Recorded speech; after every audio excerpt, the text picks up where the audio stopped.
welcome back to Late Afternoon Gaming. It's only been like a year and change, so everything should be pretty fresh. I logged into our YouTube channel for the first time in a very long time, and I don't remember why. I think I just wanted to, I don't remember what it was. So something prompted me to get on, even though I hadn't logged in like a year. And we had a bunch of like really great comments from people who, some of them, it was like table talk stuff where someone was, commenting on some point we made or whatever. But there were a couple, and actually we got one just a couple days ago. What? That I saw this morning. That was like, hey, did you guys stop recording? Like, these were awesome, something like that. And, well, this is for you, random comment. Wow. Yeah. So, yeah, I mean, we had just people, much like what had occurred between the Curse of Strahd campaign and the Golden River Underground, like, people were moving, changing jobs. I did both of those. I completed my master's degree. People were just busy doing a bunch of stuff. I took a year-long nap.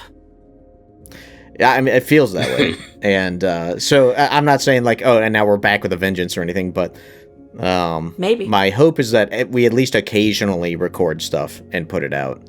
Yeah. I'm not particularly interested in trying to replicate the pace that we had been doing before because I don't have the time for that. And even if I did, I don't have the inclination to do it that frequently, but I would like to put more stuff out. Sweet. So. Yeah. So what we're going to be... So we're back, maybe. So we're back? Well, what was funny, too, was we said, it's like our season 3 is beginning now, and then there were like 3 episodes, and then it was over. The only exception being Duncan and I did a couple revelations, which I think were good. And which one of them was When Campaigns Die, which was very topical. Yeah, because like 2 episodes later, we stopped publishing stuff. Yep. But the sessions that we've done so far in season 3, which I'll just say this is still season 3, I think were really good. It was the labors with you and Chopper, which I thought was very funny. And then it was the A Good Night Part 1 and 2, which is what we're going to be doing a continuation of today. I've been doing a lot of thinking, as I occasionally do, about like the kinds of games I enjoy running and the stuff that I think is the most engaging. And I think that the labors was funny. It was like pretty much totally on rails, but you and Chopper are a great audience for that because like you're funny and that's fine and it's not a big deal. But generally, what I have found is, and this is not true for everybody, but for players like you two and a couple others, doing stuff that's more open-ended tends to be more fun. And so, like, I think that A Good Night was really fun because I just gave you guys like a relatively simple task and just kind of said, all right, now do whatever you want. And so it was just a problem solving exercise for you guys. And I think that tends to be more fun. I've been running a decent amount of stuff that we have not been recording.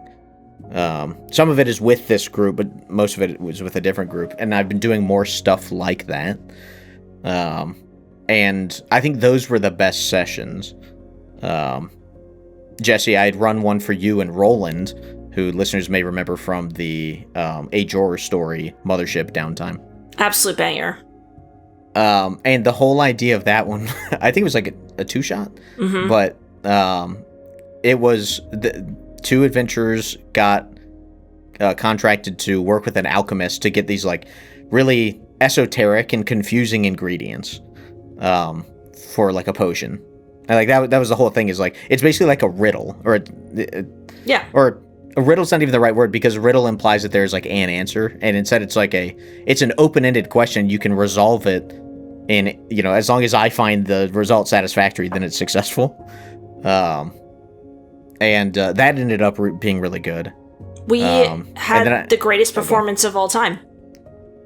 This is true, yeah. Well, and the fun thing about doing stuff like that is that for every player, it tends to expose like the things that they engage with most. Because if you essentially say you can solve this problem however you want, then people are going to like do the thing that's most fun for them. And so, like, I don't have to wonder what's fun. I just let you decide, which I think is an interesting conceit. But then I did a couple other kind of one-shot stuff like that, but now I'm running a campaign for Duncan, Jesse, and some other people who live in the area. And that's also been pretty open-ended. And that's been really interesting. So I'm trying to get away from the really railroady one-shot stuff, and into more like player-decided. My general idea is I want to give you a prompt, and then you just do what you think makes sense, and then we just go from there.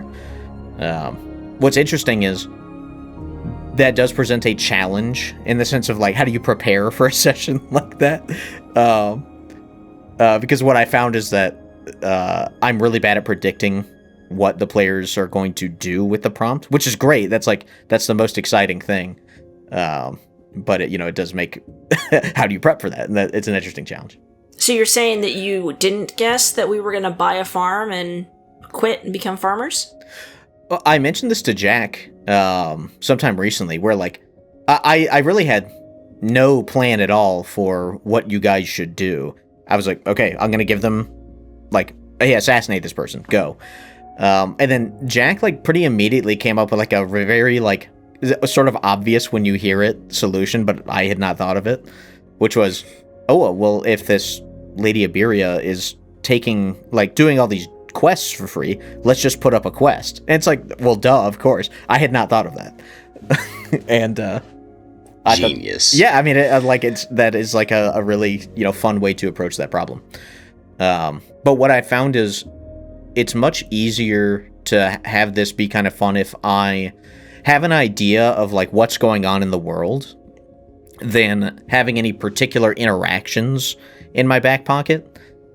Because if I have some particular situation I want you to get into, I'm gonna like end up trying to guide you that way. And if instead I just have a good idea of like what's going on nearby, then I can just think about, okay, well, if they're taking this action, how does the world react to that? And then just kind of riffing on it. And that, I think, has worked out pretty well. But with all that preamble out of the way, again, we're doing a sequel to A Good Night, Parts 1 and 2. I mentioned before we started that I did not have like some plan for you this time. It really is like a, there are things that will almost certainly happen, but I'm making room for that not being the case. It really is we're picking up the very second we left off last time. What do you do now? Kind of situations. So with that, can anyone summarize what happened in A Good Night, Parts 1 and 2? It's only been like a year and change, so it should be pretty fresh. Well, I'm sure together we can reconstruct the events. So we are adventurers, and we are living in Durish by the sea. Or not living, we're temporarily in Durish by the sea. We went there for work, but the work had dried up because there was a particular adventurer pair, Victoria Nottingham and her stalwart companion, Lady Iberia, who had come in and they were doing all the work, and they were doing it well, and they were doing it for cheap or free. So the adventuring economy had kind of dried up. And it was good for all the people, but for anybody who had moved there to do work like we had, not great.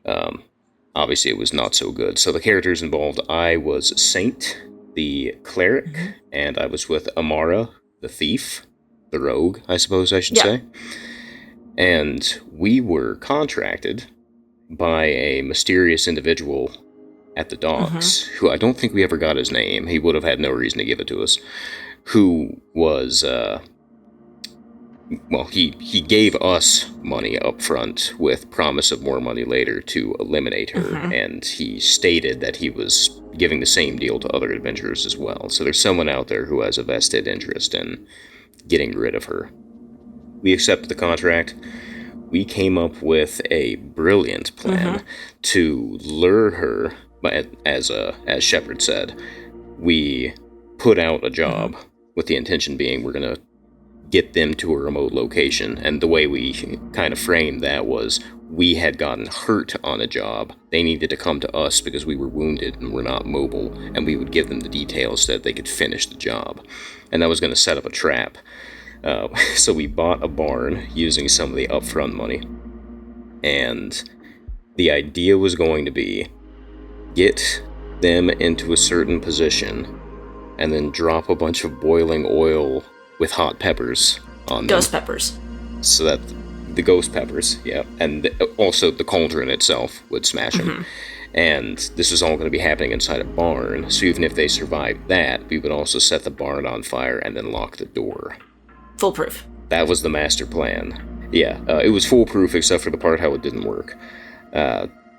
Turns out, and this is if you haven't listened to the episode and you'd like to hear how it ends, this is your part to, stop and go do that. But the way that the combat ended up resolving was that Lady Iberia was not actually a person, she was a force projection that was generated by Victoria Nottingham and was invulnerable. So the only way that we could have won the fight was by getting Victoria, but she's more of a non-combatant, and so we were initially focused on Iberia. And by the time we figured out the twist, it was way too late. We almost died. And now they know our game, and probably more significantly, there is another adventuring group that also knows that we were planning on doing this, because they caught us, I think, during the setup of the traps, and we told them about it, and then they promised not to tell, but obviously we have no way of enforcing that. So our name is Mud in town. Or at least it will be, probably, in the near future. Or at least our faces. We do have a decent... Oh, sure, yes, that's true. And we have a decent amount of money left over. And the guy who gave us the job never said we only got one shot. That's true. But at the moment we are, it is immediately post-combat. I am extremely... I'm out of spell slots. Amara's wounded. It's a bad time for everybody, and I assume we're going to be picking up immediately any aftermath, and we'll be going from there. Are there any key details that you can think of that I missed, Jesse? Oh, other than the fact that you are the one who picked up on this relationship piece between Victoria and Iberia. Oh, yes. You're not going to believe it, audience. This was a reference to the web serial Worm, which has been referenced multiple times. Who could have guessed? On the podcast. Great book series. You should read it. That was also discussed, I think, fairly extensively near the tail end of Session 2 when we were discussing how it had gone. Now, it's been... But yeah. It's been a year and a half, and I have not read it, so... It takes about a year and a half to read. Yeah, I was about to say, a year and a half might not have been enough time. So it's all you when it comes to whatever the weaknesses are coming out of that book. Yeah. We just have to find the van. I don't even know what a van is. Oh, okay. That I think is the state of it. I don't remember exactly what our status was. I don't remember if Saint got hurt. I do know I'm basically out of spells. Oh yeah, Saint was hurt. Almost killed. Yeah. The only reason you when didn't... we loaded up Foundry, I had 0 health. I just don't remember at what point that happened. That happened right at the end of the session. So either way, we're not in any condition to chase her down right now. The fight basically went down like this. So Amara was the one up top who tipped the boiling oil onto Iberia, who is standing basically right where she needed to be to get hit. So when that happened, Saint morphed into stone so that he would not get splashed. And Amara ran out the barn to ground level because she was in the loft. She was about to shut the door to, just trap Iberia and Victoria inside. But Iberia evacuated Victoria faster than Amara could react, and then turned around and started advancing upon Amara. Yep. Amara got hit with a hold person and was basically frozen for the entire fight. I think you got hit once or something, and then you were just you were held. I got hit once, and my leg got crushed. That's right. Yep. Although that is now resolved because Saint did use magic healing. Yes, thank you, Saint. So then Iberia advanced into the barn. Saint was trying to hit Victoria with a bunch of fire magic, ray of fire, I believe, or is that what it's called? Scorching Ray. Scorching Ray, that's it. And hit her a couple times. She started fleeing, and then Iberia just started smacking Saint pretty hard. Saint was not able to take out Victoria, who was like healing herself as she ran away. And then Iberia ended up incapacitating Saint and then disappearing. And then the hold person was broken. Amara was able to resuscitate Saint. So, like, you know, do like the Baldur's Gate 3 kind of, I slap you a little bit and you have 1 HP. And then, but that's the state of it. So the current state of affairs is Victoria has run away. It's raining. Your barn is, like, irreversibly on fire. No, it's raining. It's not raining enough to put out this fire. Not nearly enough. And so, yeah, like, this barn is a lost cause at this point. The cows. And the cows... The cows died. They got killed in the fire, I'm sure. Okay. Yeah, the cow... If they're not dead yet, they will be soon. That's a bummer. Saint is, you know, a bloody mess. The one thing we do have going for us is we do still have quite a bit of money. You have about 8,000 gold. And we have our farm.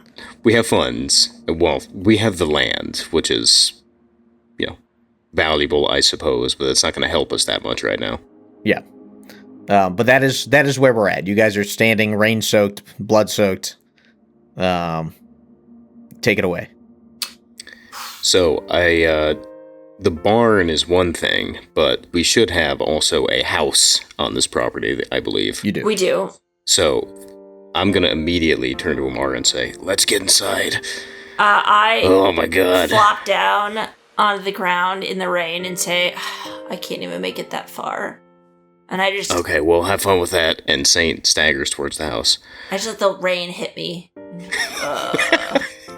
Okay. Stupid. I try to be positive. I'm gonna go... It's not working. Yeah, it's not going to work. I'm sorry. I'm going to head into the house and just see what we have supply-wise in there, because they walked out pretty quick and just with whatever they could carry, so presumably there's some good stuff inside that they left behind. There's definitely but I'm mostly stuff, because they did leave in a hurry, because you had given them a lot of money for their place, and so, like, they were happy to leave half their stuff behind. They just, like, basically packed up some clothes and left. However, this is a house of poor farmers that you took over. Yep. So the main value is that it's a roof. Correct. Yeah, and it's like it's a sturdy place. There's nothing wrong with it. It's just, you know, if you're looking around for, like, healing potions, you're not going to find any. So I'm gonna, I guess, having identified that there's nothing immediately obviously useful, I'm gonna walk back out to Amara. I'm gonna say, look, the barn's on fire. People are going to be coming, they're going to be asking questions, and we don't know what those adventurers said about us, so we don't know if it's safe for us to stay. We gotta move. We gotta go somewhere. And abandon our farm that we just paid all this money for? I thought that we were going to... Yes, we have to abandon the barn. I thought we were going to retire here. I think that would have been an option if things had gone differently, but I don't think it's a good idea now. Wow. So, my suggestion, let's go to the house, let's take everything that we think we might need, and then we gotta go. All right. I suppose. But I gotta... If they forgot go ahead. that, you know, we own this place, we can always come back and, you know, farm the land. Well, I think that after we leave, it's pretty likely that the land is going to get occupied whether we want it to or not. I could set a trap. I think we probably have to ride off the farm, is what I'm saying. Like, I don't think we're keeping the farm. Wow. I know, I'm sad about it too. But, we cannot stay here. I, slap myself in the face, you know, just kind of like, okay, all right, you know what? You're right. This is our chance. We're gonna start fresh, doing something new, right? We're adventurers. So, we're questers. Let's do right, it. We'll Let's get go. walking. Sure, but we should have as we walk, we'll talk. Mm-hmm. Do we want to make a fresh start, or do we want to try again? But we'll have that conversation as we go. Let's ransack this house. Let's go. All right. And we will proceed to do exactly that. Is there anything of value that we can take that we can just stuff into our packs before we evacuate? That's a great question. Something that I did not introduce at the top of section, but is something that I will introduce to Jack, and Jesse, you are already familiar with this. I have started doing some skill rolls where I hide them from the player. Okay. And so this is in cases where I want your skill to determine something, but I don't necessarily want you to know whether you rolled poorly or not. An example and you would be also like, don't want it to bog down you can say if we found something, and if not, you could just say we didn't. We can move on. Right. The reason, just for listeners who may be interested, is like there are cases where, let's say you're doing a history check. If you roll really well, and then I tell you something, you know it's true. And if you roll really poorly and I tell you something, you know it's false. I don't want the player to know that for some of those things. Some things like an acrobatics check, yeah, you do it yourself, no problem. I like that because it would be immediately obvious whether you're right or wrong. But I want to have an opportunity to give you information that you are legitimately unsure of. Just like in real life, if you recall something, you can't know immediately whether it's true or not. And I suppose from a meta perspective, it's also useful in your example of a history check. If you make me make a history check, then there's obviously something to know that is relevant. And if I roll poorly, even though my character doesn't know that, I also know that that's a string to pull. And then what you're doing now would make it so I don't have that information. Yeah. Now I have not done anything where, like, I will always tell you, hey, I'm doing a history roll for you. Like, because it's always still prompted by something you say. It's just you don't know when I tell you something, you don't know whether it's a good or bad roll. Cool. So anyway. So in this case, for example, I'm doing an investigation roll for both of you. Okay. Cool. And so what'll happen is, okay, I just rolled it. You didn't see it, but I rolled it. I now have an output. And then I'll tell you what happened. So you don't, like, let's say, for example, you both rolled, 2s, something really bad. And I tell you don't really find anything. Well, you don't know that you rolled a 2, you just know you didn't find anything. And so, you can decide for yourself what you want your intuition to be, but it's not instantly confirmed by the nature of the roll because you don't know what it was. Anyway, so I've just rolled for you. So what you guys find, you don't find any, like, money or anything. You find a decent amount of, like, blankets and some clothes and some, like, basic utensils and tools. You do find that there are a couple, you wouldn't exactly call it a first aid kit, but, there's, like, some stuff that looks like it's prepared, like, kind of bandage material. Take that. And, like, a sewing needle and some stuff. So it is, like, very basic kind of emergency kit. As well as, like, a small bottle of, like, high alcohol content liquid. Perfect. Take that too. Okay, we'll take that too. Absolutely. Yeah. This is a pretty advanced peasantry that has a good idea of, like, how to disinfect things. That's the only thing of, like, obvious value that you find that I think would be, like, something you would care about. Okay, well that works too, because it doesn't sound like it would take that much space. We can put that in our packs and then go.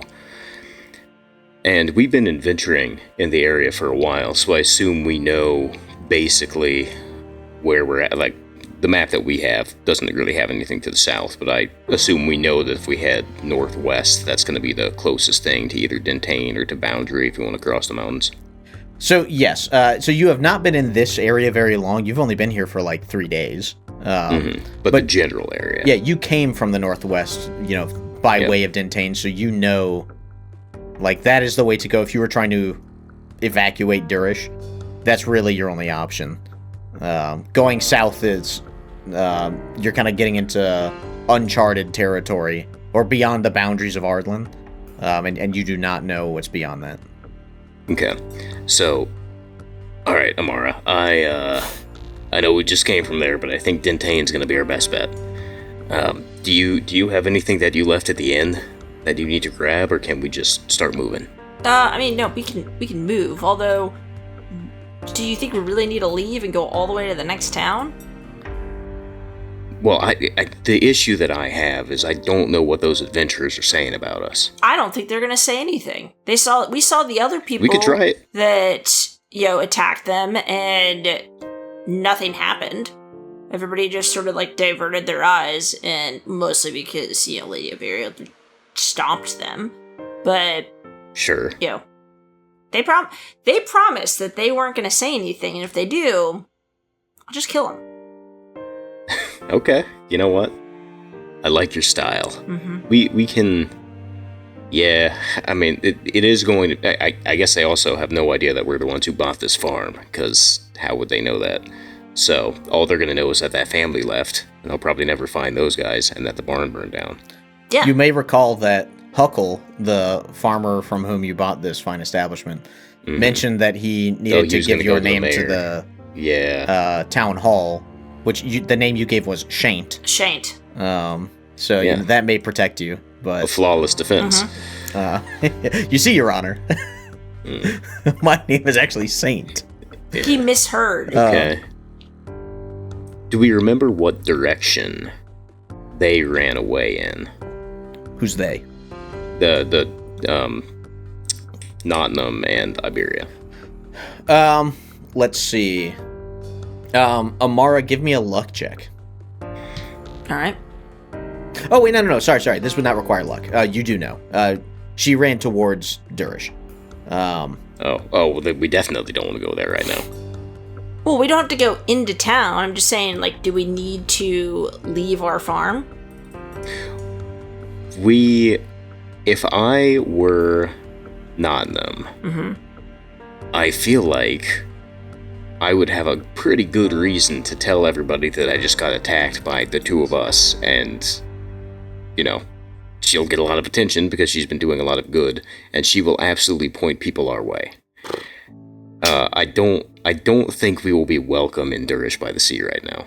Well, sure, but, we're on the outskirts of town. But they know where we are. We just tried to kill a hero. Well, that everybody else is also trying to kill. It's not just us. No, that some people are trying to kill. We're on the wrong side of the law right now. There are a lot of people out there who have very good cause to hate us, and one of them is the person who almost just killed us.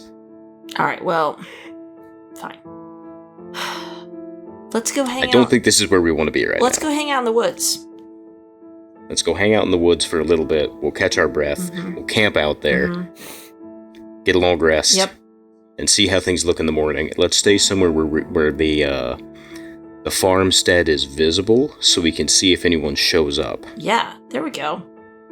We'll wait it out for a day or a night, and we'll see. We'll see what kind of attention the farmstead brings.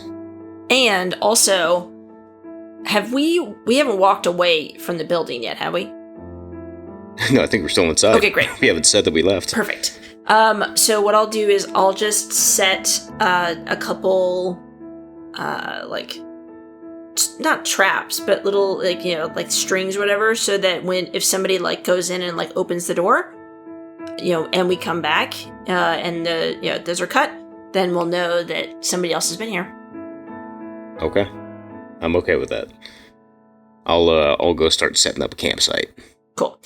I don't think it's nothing too crazy, but I'll just put little basically tamper seals on the windows and the doors. Okay, yeah. Nothing that's gonna hurt anyone, please. We do not need to generate additional ill will. No. These are harmless. Okay, perfect. And Saint, shaking his head, walks to the tree line to start trying to find a campsite that is relatively dry and will offer a view of the house. They can monitor who shows up. Okay, so the area you're in does not have much in the way of probably not much tree. A forest. There are trees for sure, but you did not go out far enough from Durish to have legitimate woods between each residence. Right, because what has happened is people expand their farmland to consume basically most of the land between their lot and the next one. And even behind it, there's another smaller road. You know what I mean? Like you're in relatively dense farm country right now. If you wanted to get like woods, you would have to go west and probably have to go several farms over before you started getting into like undeveloped land. Okay, well, if she's gonna set up, I'll wait outside so I can have this conversation with her when she's out. But I'm thinking, if she's setting up, as she said, tamper seals, then we don't necessarily need to be able to see everything. And if we can't hide, then I don't want to be here. So I'll wait for Amara to be done, and then we'll have that chat. I brush my hands off. All right, it's good to go. Okay, you come out, you see Saint kind of shaking his head and looking frazzled. I thought that you were gonna go set up camp. What's up? Yeah, there's nothing in. We're not gonna be able to see anything while staying unseen. So I think we may need to. If you set up little tamper things, we can come back in like a day and see if it's undisturbed. And if it is, then maybe we are okay here. But I think we should head further afield where it would be harder to find us and while we recover. Because that's the main thing right now is we need to rest. Yeah. Okay, sure. All right, so I guess we'll start hiking. And I hitch up my pack and start heading west. Okay. One of you give me luck. Go with Jack's roll. Well, Nope, that was not a luck roll. I go with the first one. So Yeah. Dang it. Because I assume there's a way to make like a luck check. No. There's no luck in this system. Oh yeah. What am I saying? And some systems are like Call of Cthulhu has luck. Yeah. But if I click Dex, for example, okay, make an ability check. Cool. All right, so I know that for later. Yeah, correct. The way we do luck, and this is something Duncan does, and I've just robbed him, which is you just roll an even-sided die, and then the mnemonic is odds are in your favor. So if you roll an odd number, that's good luck. If you roll a even number, that's bad luck. So you're saying that Jesse's 4 is good news for us? No. It means that is an unlucky roll. So I've started doing that a lot more. I'm just like, instead of me kind of dictating stuff, I have some event in my head and then, but I let fate decide some of it if it's not something that is like directly, related to your actions. So anyway, you rolled unlucky. So as you guys are like leaving and putting on your final tamper seal or whatever, you see there's a woman, looks like a peasant farmer type, like walking up the drive to the building that you're standing next to. She's got like her hands over her head trying to shield herself from the rain, and she runs up to you and says, is everything okay? I saw the smoke. And she indicates the still burning barn. Fear not, citizen. Everything is in hand. I mean, the barn's a loss, but it's far enough away from the house. We're doing some renovating. Yeah. Where's Huckle and his family? Oh! We bought the farm. Yep, Huckle moved. They are no longer here. It's us. Okay. You can consult the town hall if you Shaint. if you're not sure. Yeah. Ask after Shaint. Give me persuasion. And I'll say DC. I would love to 12. give you a persuasion roll. So if I do 17. Okay. So she like nods and goes, "Oh, okay. But you're all right." Oh yeah, everyone. I try to hide all of the like wounds that I have under my cloak and say everyone's fine. Never you mind. You're like all pale and bloodless. Uh-huh. I mean, it was a tough fight against the fire. He says, "Don't worry, I'm a doctor." But okay. Yeah. All right. Well, if everything's fine, then I'll go. But I just okay. Actually, what are you a neighbor? What's your name? I'm Maggie. Yeah, I'm one over. Oh, Maggie. Great to meet you. I'm so glad we're neighbors. Maybe we'll get together sometime and have a casserole or something. But like after we get the farm or the barn kind of set back up and everything, it'd be a little bit of time. After we're done renovating. Yeah. But that would be awesome. It'd be so good to get to know the neighbors, Okay. Awesome. Peace. But if anyone comes here and asks what happened, just tell them that Lady Iberia and Victoria Nottingham were around, and we're not really sure what they were doing here. I think that they were the reason Who's that? the barn got set on fire. I don't know. I don't know who that is. Well, if anybody asks, you can go and give them that information. Okay. Saint, with his 10 intelligence, is on the inside going, a masterstroke. No one will see this coming. All right. Okay, Well, anyway, we're going to scoot out of this conversation before anything else comes up. The Saint turns around and just starts walking away as quickly as he can with 1 HP. See ya, Maggie. okay. So good to meet Farewell, you. citizen. Bye. Man, Okay. And we just keep walking. Aren't you Right, excited we gotta rest. about our new neighbor? I am not excited about our new neighbor, and let's be clear about something. She's not our neighbor. We are not staying. It's not gonna happen. Listen, we just bought this farm. And I really, I think that maybe we should consider putting down roots. Well, but we also almost, in the proverbial sense, bought the farm about a day after we bought the literal farm. So let's not be too excited about the land. The land may be under attack fairly soon. We just need to come up with a better trap, and then I think we'll be okay. I don't. But I don't think we're gonna have to catch her by surprise. Okay? Like, I don't know about you, I still want this money. I mean, I would love to have this money, but also, I'm not sure if the trap thing is really our best option. But now we know who to attack. That the reason the first trap failed is because we went after the wrong guy.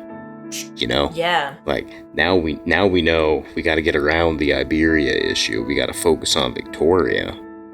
I think we gotta ask some questions. We gotta go into town, we gotta figure out, does, what happens when she sleeps?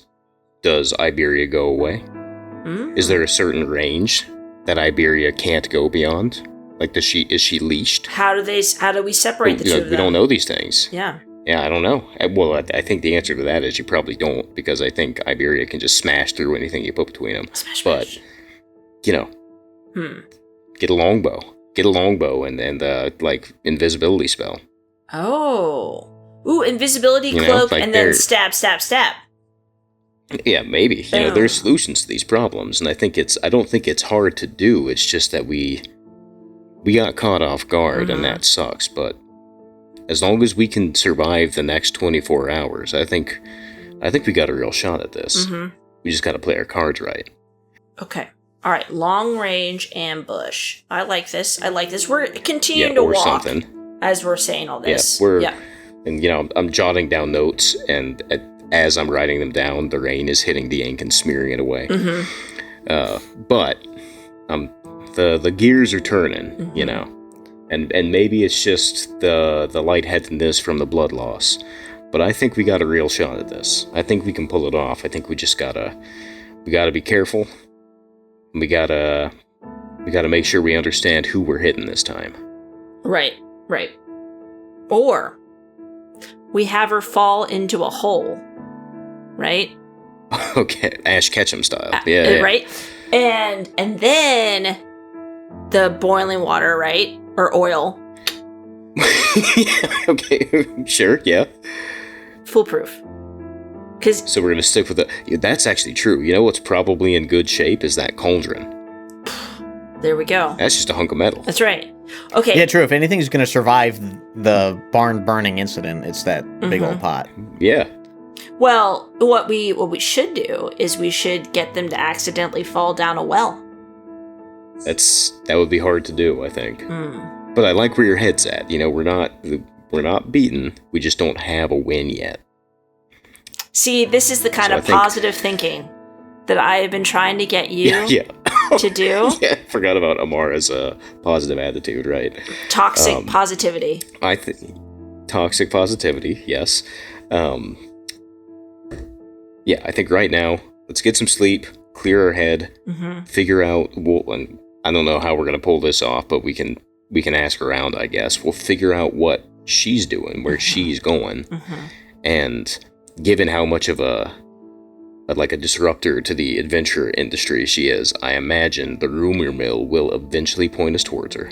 Yeah, people are not, well... And then we'll go where she is. The other adventurers are not big fans. They're afraid of her, because they know that, she can, stomp you, but, they're not going to be sad if she's gone. Yeah. Now, the other thing and we shouldn't count on this, but it might happen, is that guy who paid us the money might show up again and give us a hint on where he is. We're probably not going to get more money, but clearly he wants us to succeed. Maybe he'll help us out. Okay, and also, just quick question. Is Victoria the bad guy, or is this guy who's trying to kill her the bad guy? Victoria's the one where if we kill her, we get a lot of money. Yes, but... So that is true, true. Unassailable. Yeah. So, but I think we should kill her. What if we kill the guy and become friends with Victoria? I think that ship has probably sailed. I would never say never, my friend. Never say never. I suppose that's true. But, we know nothing about the guy who gave us the money. We don't know anything about Victoria and Iberia. Well, we at least know her name and what she looks like. We have a plausible way to track her down through word of mouth. We've got nothing on this guy. Which makes him more of a villain, if you think about it. Sure, I suppose you're right. That is a significant moral statement, is that it's hard to find him. Yes. People who want privacy are bad. Are inherently malicious. Yeah, inherently evil. Yeah. No, I mean, I understand what you're saying. And maybe it would be better for the world if this shadowy organization that's trying to stop people from helping other people for free was taken down. I just don't see what's in it for me. I mean, but what if... So he clearly has money, right? He has not only the 40,000 gold that he was going to give us if we succeeded, but enough gold to give 10,000 gold to other adventurers as a down payment. What if... True. We rob him and take all of his gold? Okay, you know what? The more you're saying this, the more I like where your head's at. We could... Okay. We'll figure out where she's going. We'll lay low for a couple of days, figure out where she lands. We'll go there, disguised as another group of adventurers, and we'll see if he comes to us again. And then if he does, we jump him. Or, what we do, we go talk to Victoria, and we say, hey, listen, we're sorry. My bad. Okay. I didn't think this all the way through. And in fact, now I'm thinking the opposite, that you're not the bad guy, you're the good guy, you're Robin Hood, and whoever this shadowy dude is, he's the real villain. Why don't you help us, right? And you've got a thing against money, that's fine, right? But it'll stop the attacks from coming, so win for you, and we'll take the money, win for us, win-win. And, Iberia can just go smash the shit out of whoever.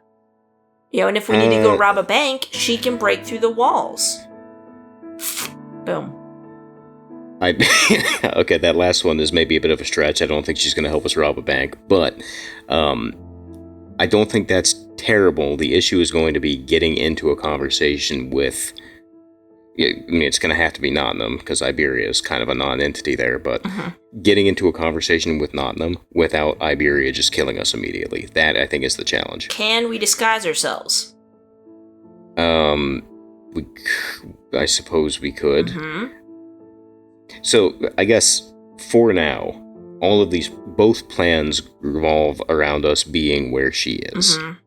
And we're also both almost dead. So for the moment... Oh, yeah, for sure. Like, we get a cozy tree. We're gonna take a nap, right? We're gonna rest up, right? Get all limbered up, good to go. Get your HP back, right?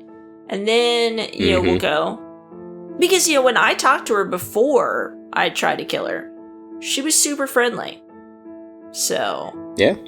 Yeah, she seems like a real do-gooder. That's right. And, even though I am a murderer by trade, she seems like we need to have more people like her in this world, just doing stuff for the love of the game. And not for money. Good for them. Yeah, because it's more money for us if they're not taking it. I don't disagree. Yeah, I think either we, I don't know. I guess it sounds like we got three options, and we'll figure it out as we go which one we want to do. Either we keep going with the job and try to get her since we have more information. We try to team up with her to take the guy down. Which, if we can find a way to talk to her without her killing us, awesome. Otherwise, that's probably a non-starter. Or we try to take the guy out ourselves, which would be, we would have to figure out a way to encourage him to make contact with us again. Also, we need to figure out... Or we could just walk away, but I don't think that's not satisfying to me. Where his money is. Yeah, that's true. Last time he, teleported away, so... I'll tell you what I don't want to do, is make an enemy of him when I don't have any other allies. That's true. But if I'm going to have one ally, the Super Smasher who can, smash bones... Oh, I thought you were going to say me. Oh, well, obviously you. Well, of course, yes, naturally. Pat you on the back. Come on, buddy. Obviously, you're my ally. I would blush, except I don't have any blood left in my head. It's all on the ground. All right. By now, hopefully, we've reached the tree line. Yeah. Now you can barely, if at all, see the barn that you had, or the farm that you had bought. By the time you get to trees that you feel like no one's gonna come up to, you're not obviously on anyone's land anymore. Yep. Nope, that's fine. That was the goal. We want to be far enough away that any search party isn't going to easily find us. And hopefully the rain will wash our tracks away. And I'm just going to try to find a patch of ground that's not soaked. And maybe start a small fire. Okay. What time of day is it right now? So they had showed up right around noon. Or excuse me, it wasn't. No, yeah, it was right around noon. So what originally happened was around 10-ish, the other party, the four adventurers who were trying to get in on the dragon business, showed up. That's when you realized, reflecting on the previous day's events, that Iberia had no idea where to go and would not just show up here randomly. So Amara went into town to find them. That took, if my memory is correct, 2 hours total for the round trip, because it took 45 minutes to go there, about half an hour to find her, 45 minutes to come back. Well, technically 42 minutes to go out there, and then I lost the time that I gained. And then you lost the time coming back. So it's late afternoon. No, it's at this point I would say it's mid-afternoon, maybe 3 or 4 or something like that. It's never late afternoon. It's never late afternoon. Not in my game. That's Duncan's thing. Yeah. Mine's anything but that. Okay. So we'll go far enough in that we can have a small fire without people catching it, and I will try to get one going, even though it's wet. Give me survival checks. Survival. And I'll say this because it's all rainy. DC 14. 15. Oh my god. 19. Oh my god. Nice. Yeah, yes. You guys are with all you brought some a bunch of old coats and blankets and stuff, and you were able to make a decent lean-to with some deadfall and some conveniently positioned trees and some rope and all this, and you're like, wait, this is pretty good for a little homeless shelter here. And you're able to collect up some dry-ish timber, and with a combination of your just general adventuring skill, and the rain lets up a little, and you're a light cleric, and so you can fire is kind of your thing. By sunset, you've got something that's pretty decent. Okay. I like the juxtaposition of horrible camp with like a terrible fire and wounded people, and then a bag of 8,000 gold. Right. We're rich. Yeah, you are very, very wealthy right now. And that's actually, Saints looking at Amara going, I hadn't really been thinking, but that $8,000 could go a long way. Like a lot of the stuff that I'm thinking might be hard might not be so hard. We can kind of throw money at a lot of our problems. Like more bribes? Yeah. Or just, buying information. Explosives? Buying explosives as well, yes, I suppose that's true. Invisibility. Well, that's going to be the big thing, is if we decide that the answer is let's fight, the main thing is going to be getting close.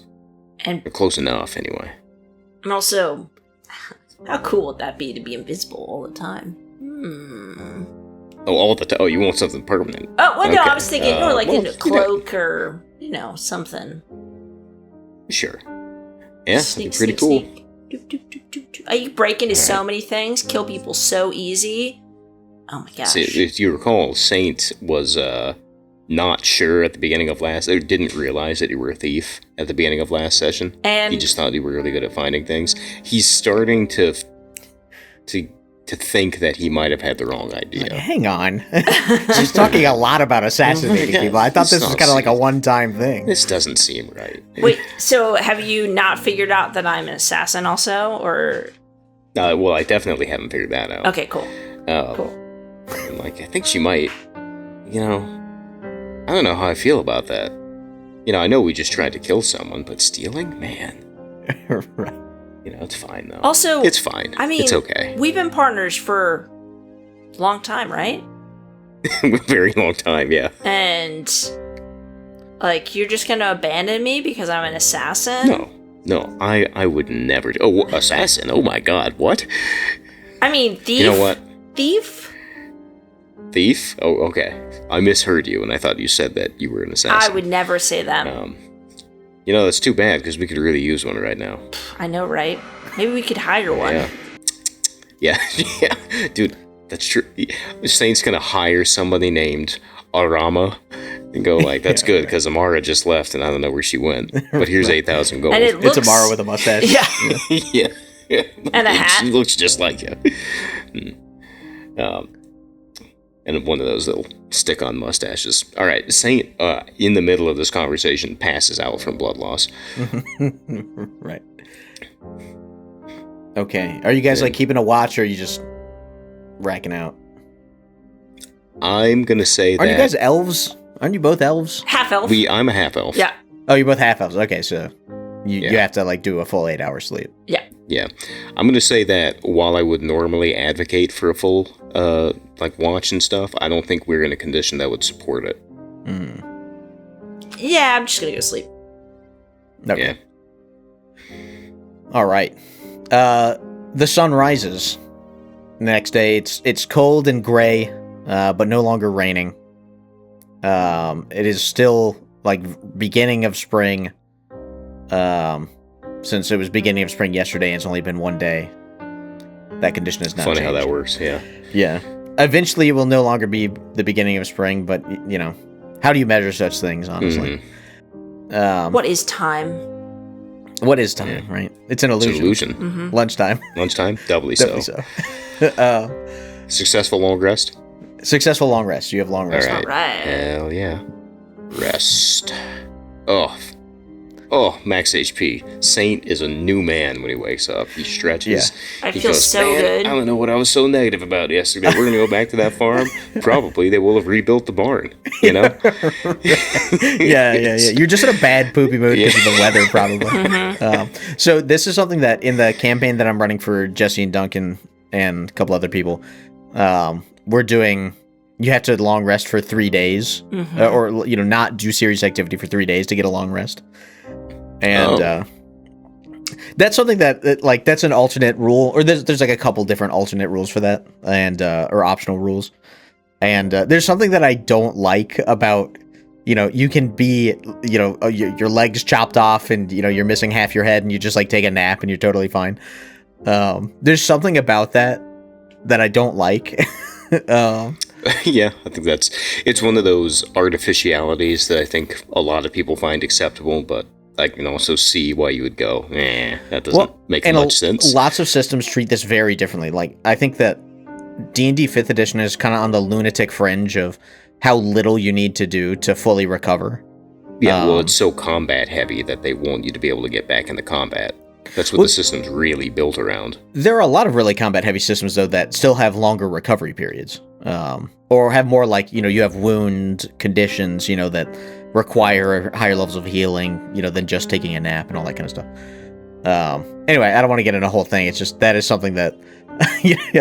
I'm looking at the thing, long rest. Saint has recovered 51 hit points on all these spell slots. I'm like, oh my god.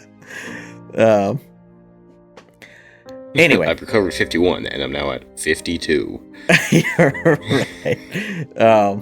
Okay, but yep, we are not playing that way here. We are playing long rest equals full recovery. So you guys are good as new. It's very early because you went to bed pretty early. Again, it's like the sun is just now rising. So given that it's early spring, that probably means it's like about 6-ish. Okay.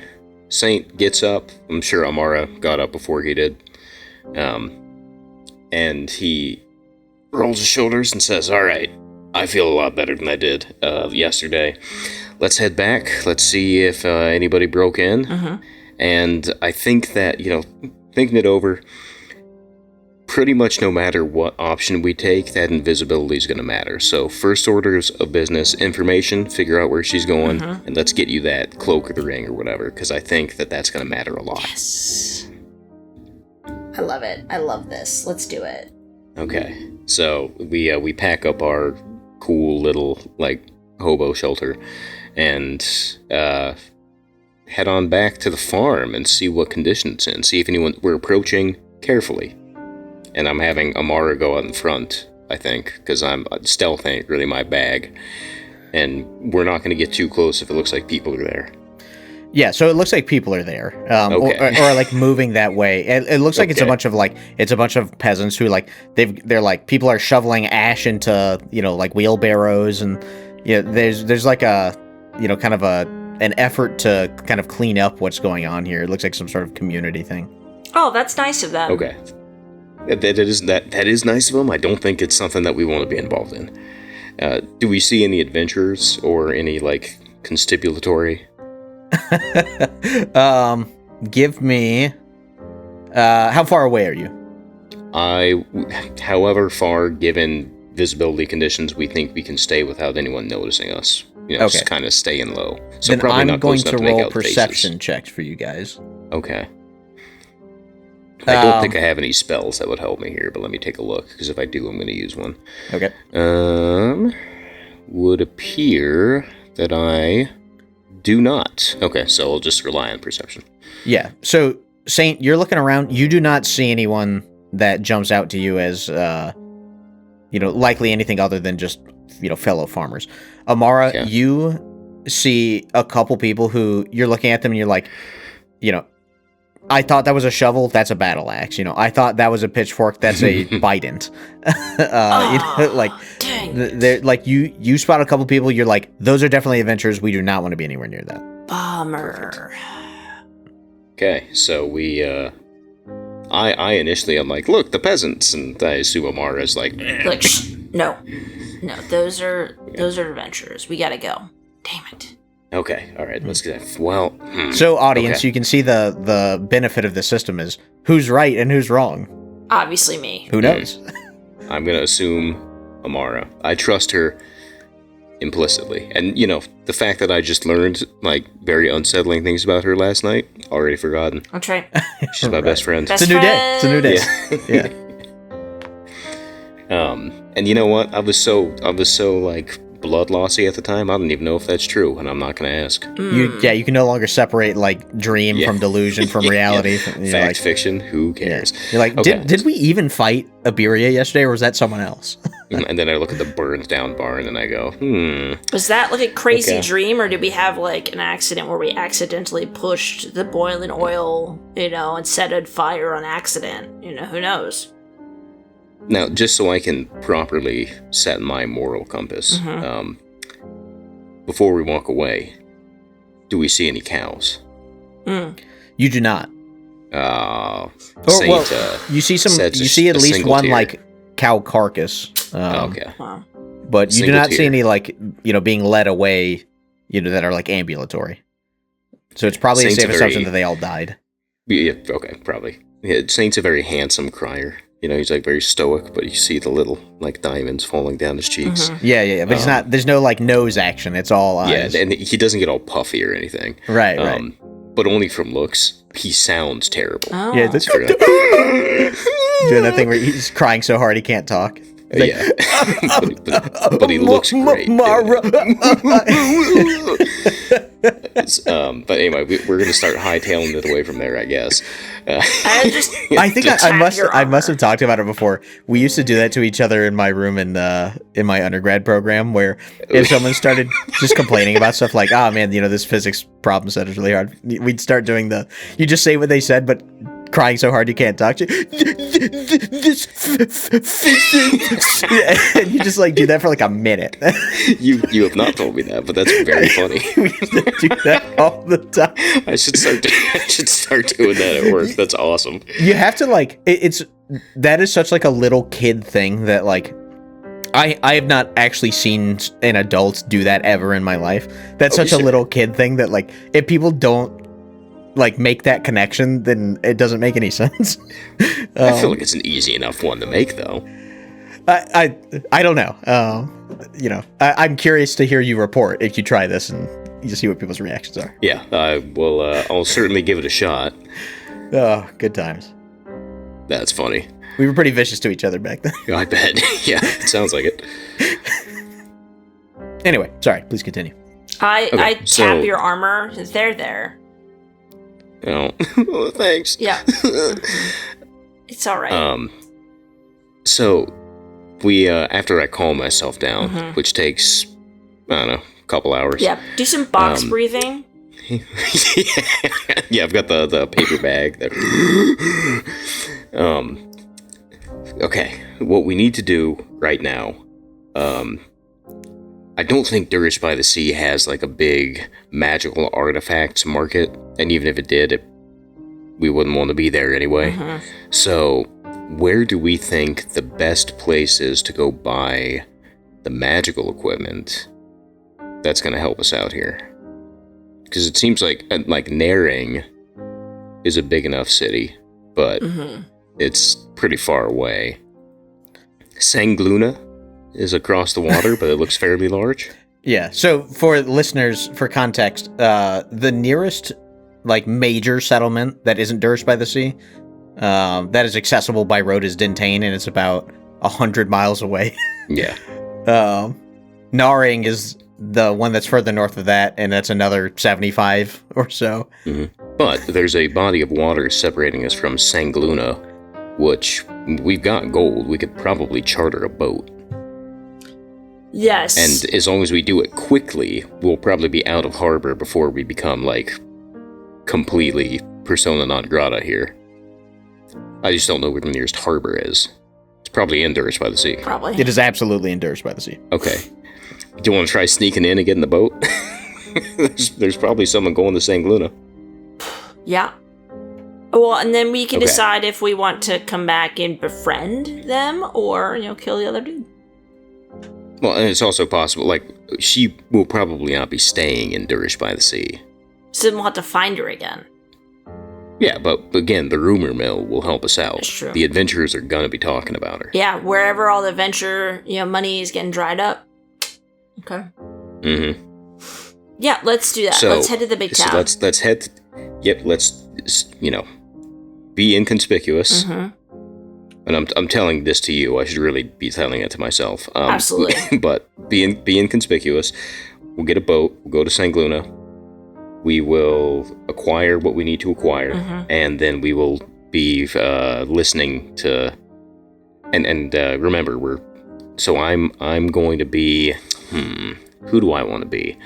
I'm going to be Spaint. Yeah, Santana. Oh. What's your name? Blaze. Blaze. Hell yeah. Okay. Wow. Santana and Blaze on the trail. Okay.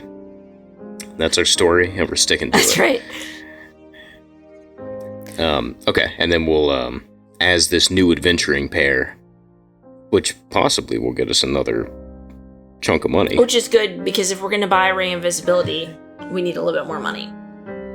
Probably. And then, so if anyone asks about Saint and Amara, They're dead. Despicable, terrible people, and I hope they get caught. You know? Yeah. I have put on a hat. That's your disguise? You've got a hat? Yeah. Okay. What kind of hat? It's a little bit of it's like a floppy hat, you know? So It's a floppy hat. floppy hat. I Like a big boonie, floppy you mean? sun Like a hat big kind of sun thing? hat? like a sun hat, like a farmer would wear, because I'm really into this farming idea. And you know, so Okay. I swap out. So I have my light armor on still underneath, but I have my like regular kind of sneaky clothes that all adjust so that I look like a farmer with my big hat. I don't know what you're doing. Maybe something. Yeah, with I don't have as many options as you. I mean, I suppose I can put on one of those sort of drab, baggy coats that we used, and put it on over my armor, so I just look like a big, fat dude. there we go. Perfect. We'll go with that for now. Do you? Instead of it looking like you've got armor on it and just put a burlap sack on top of it. It definitely won't look like that. No. It's fine. I'll help him like cinch a couple things, and you know, it'll go from a burlap sack to something incredible. Work it. Work. We have that thread and needle, so I can do a couple. That's true, we do. Adjustments, and do some quick tailoring, and flawless. Perfect. Okay, so we look like completely new people. And we're also not sticking to the road as we head into Durish by the Sea, and we are going to make a beeline. I don't think... we established we don't have anything that we need to grab from the inn, so we're not going to go back there. That's true. And we're just going to head straight for the dock. Correct. Okay, so I think for Amara, you have... you're like proficient with like disguise kits and stuff Yes, like that. I am. Yep. Nice. So I think you will probably not struggle with this. I do not think the same can be said for our cleric. So for just I'm just gonna assume that Amara can pull this off. For Saint, I'm gonna do a stealth check for you. Super. Okay. Do I get disadvantage for having armor, since it's kind of a different kind of check? Hey, shut your mouth. I'm not gonna do disadvantage for that. Okay. Because it's not you're trying to be like quiet. It's social stealth. It's social stealth. Yeah. Okay. So I'm glad you you're went like with stealth and not deception, because I somehow have +2 to stealth and -1 to deception, despite focusing on... Oh, yeah. No, what am I thinking? you have -1 to charisma. So Yeah. If you call that focusing, I'm sorry. Anyway, so you feel like it's working. Like Good. you were really skeptical, where you're like, dude, the burlap is not like I'm gonna look like a like a football player, not a fat person. Like that's not how that works. But then like, the transformation occurs, and you're like, no, like I'm actually shocked. I'm perplexed at how well this turned out. Do I feel comfortable? Am I satisfied with my work? I feel like you're too optimistic to feel pessimistic about anything. Aren't you? Yeah. No, you are like, you're super invested in what you've done. And so you're like, yeah, No, you look like a whole new man. Like this hides everything. This is great. Yes, this might be my best work. So, yeah, it might be. Okay, so you guys kind of slink into town, and I assume you're trying to like look casual, but kind of move furtively. Yes.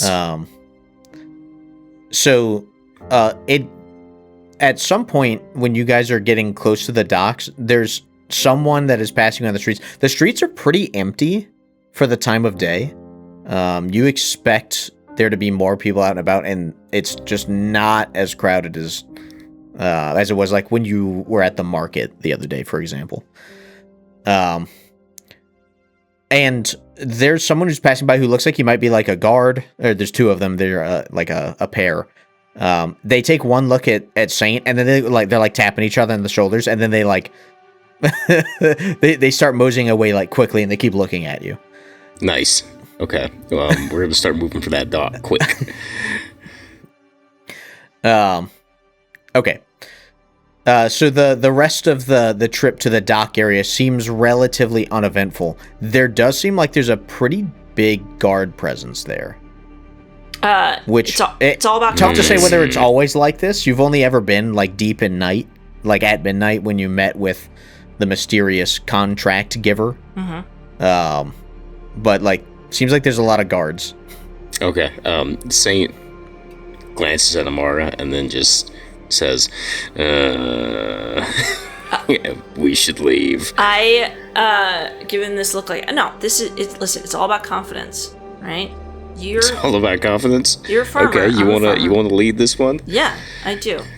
And I, confidently in my farmer attire, head to one of the ships that I think would be chartering, or that I could get a seat to Sangluna. Okay. Jack, is Saint accompanying her? Saint is going to stay back, not in the conversation per se, but like we're not gonna split up. So it'll be like we walk up, she advances 10 more feet than I do, and I'm leaning against a box probably. Okay, but you are essentially with her. Yes, I'm just not shoulder to shoulder. Okay, so she's able to pass like pretty easily. No one is really giving her a second look. She has done a very good job of making herself entirely unremarkable. Yes. You are starting to think that your confidence was highly misplaced. Maybe a little unfounded. Yeah. Couldn't possibly be. And so it does not take long at all for, like, it seems you are detecting that, like, there is a subtle and then not so subtle shift of, like, dock workers and boat people, like, moving away from you and guards moving towards you. I notice this as well. Sure. All right. Scatter. I'll come find you. I mean, they know where I am. Okay, I will. I guess I'll start walking away. What's the plan here? I'm gonna get the tickets and I'll come back and get you. Yeah. That's not okay. This is a bad plan, but understood. And I will start walking away, I suppose. And I will start theory crafting the different ways that I could potentially get onto the boat without getting killed once the tickets have been acquired. Perfect. Okay. And I assume I get followed by a lot of people. It does seem like it's not like there's a platoon of guards tracking you now. But it does seem like there are a couple, like maybe 3 or 4 that seem like they are walking. It doesn't seem like they're trying to like approach you, but they are keeping you within their sight. Uh-huh. All right. Well, I suppose I'll just kind of be doing a circuit while I'm waiting for Amara to work her magic. Okay. Okay, so Amara, you are you're trying to find someone who can charter or that you can like rent passage with, essentially, right? Yes. Okay.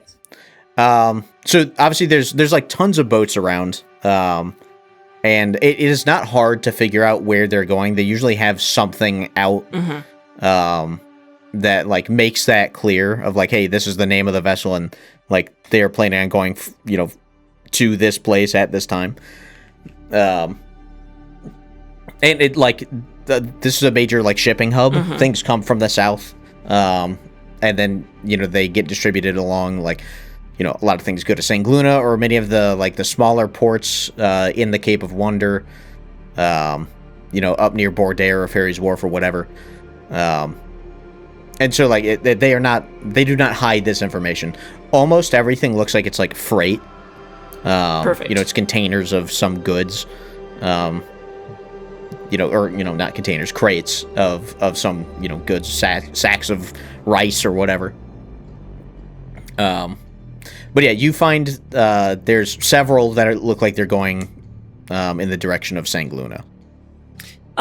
Does it look like for the freight ones that other people, if they have freight that they want to add, that they can,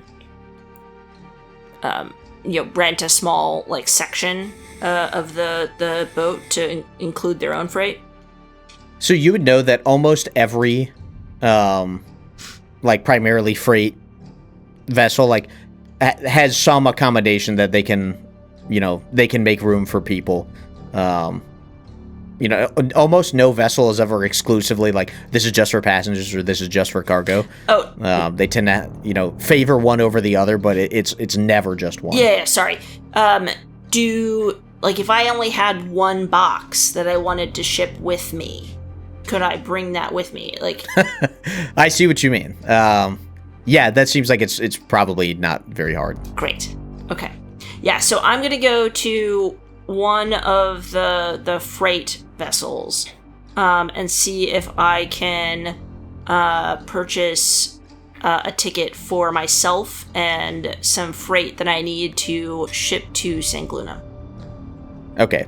As you're walking up to a boat that you think like something about this one strikes you like that's the one. It's like it's like so nondescript. It's not the biggest one. It's not the smallest one. It's got like a name that you forget as soon as you see it. You're like perfect. You walk up to someone who like turns around to face you, and you realize immediately it's the guy who gave you the contract. Hell yeah. And he smiles at you and says, Amara, how are you doing? I don't know what you're talking about. My name is Blaze. Your name is not Blaze, it's Amara. Like, look around and... we need to get to Sangluna to pick up some special tools to deal with your girl. Is she going to Sangluna? I'm not sure I understand. No. I need to go to Sangluna to get some items so that I can properly execute the contract. You're certain you're not running away from your contract? Are you kidding me, sir? Absolutely not. Listen, I wanted to go farm and can't. Saying so I'm not allowed, so gotta finish this thing. So, it is what it is. Well, that doesn't sound like the contract either. I'm not sure I understand your commitment to your role. Listen, have you seen Iberia fight? This girl is unstoppable. We know how to take her out now, but I need... Actually, do you have a ring of invisibility? He kind of squints at you and says, we gave you plenty of money for you to be able to furnish yourself with whatever you needed to complete this. What I'm hearing is that I think you are trying to run away. No, there is no rings of invisibility in Durish by the Sea. I have to go to Sangluna to pick it up. I've got the money. That's the problem. The problem is the tools are not here. So, give me deception. Okay. That's not that's the plan. No, but she just lied and said that you can't procure. I mean, can I? You have to go to Sangluna. Can I I guess procure? we didn't check. You have not attempted to do that. So I would. We call just this assumed a lie. because it was a small town. Maybe that was a bad assumption to make. Well, I wouldn't say it's particularly small. Last time I told you it was between 10 and 15,000 people. Yeah, Well, ring of if that's the invisibility case, is like then a high-class magical item. Well, whatever. yeah. So I guess the thing that he would probably not find very convincing is that a ring of invisibility is the only way to achieve whatever it is that you want to do. But you rolled very, very high in your deception check, and he just kind of shrugged and says, very well. now, if you want to make sure that this goes not off the rails, I could use a couple extra things. And he again smiles and says, I'm not certain that we agree on the fundamental nature of what it means for us to give you the contract. Is for you to solve the problem, not for us to solve it for you. Oh, that's fine then. I got this. I just, if you wanted to make sure that it happened without a hitch or having to, potentially put in, an extra 10,000 signing bonus to other people. But, up to you. That's fine. Yes. I wish for you to complete the contract as given. Great. Well, then I need passage to Sangluna, please. And he just kind of looks at you and says, all right, well, I suppose I will not stop you. Beautiful. Now, by you're not going to stop me, does that mean that this is your boat? It is not my boat. Oh, well, then what are you doing here? I was here to talk to you. Oh, hi. Great to see you again. Things are fine. It's not a problem. Just realized that we need some extra tools. So, give us a couple days, get this thing knocked out. I'm very money motivated, so I'm your person. And he just shrugs and then walks around a couple boxes and disappears mysteriously. Awesome. Oh, very cool. See, last time we did it was like nighttime and stuff. That's way cooler what he just did. Not that I was here to see it, but... You get the impression, fast walking around town, you're like, I think something cool just happened. Yeah. Your ears are burning. Okay. So, back to finding a ship. Yeah. So you're able to, you realize this guy had nothing to do with this boat. He was just, here to talk to you. You were able to find somebody and book passage pretty easily. So what are you trying to do? Are you trying to get, lodging, or, racks for two? Or are you trying to rack for one in a box? A rack for one in a box. That's what you're trying to do? Yeah. Yeah, so I need two things.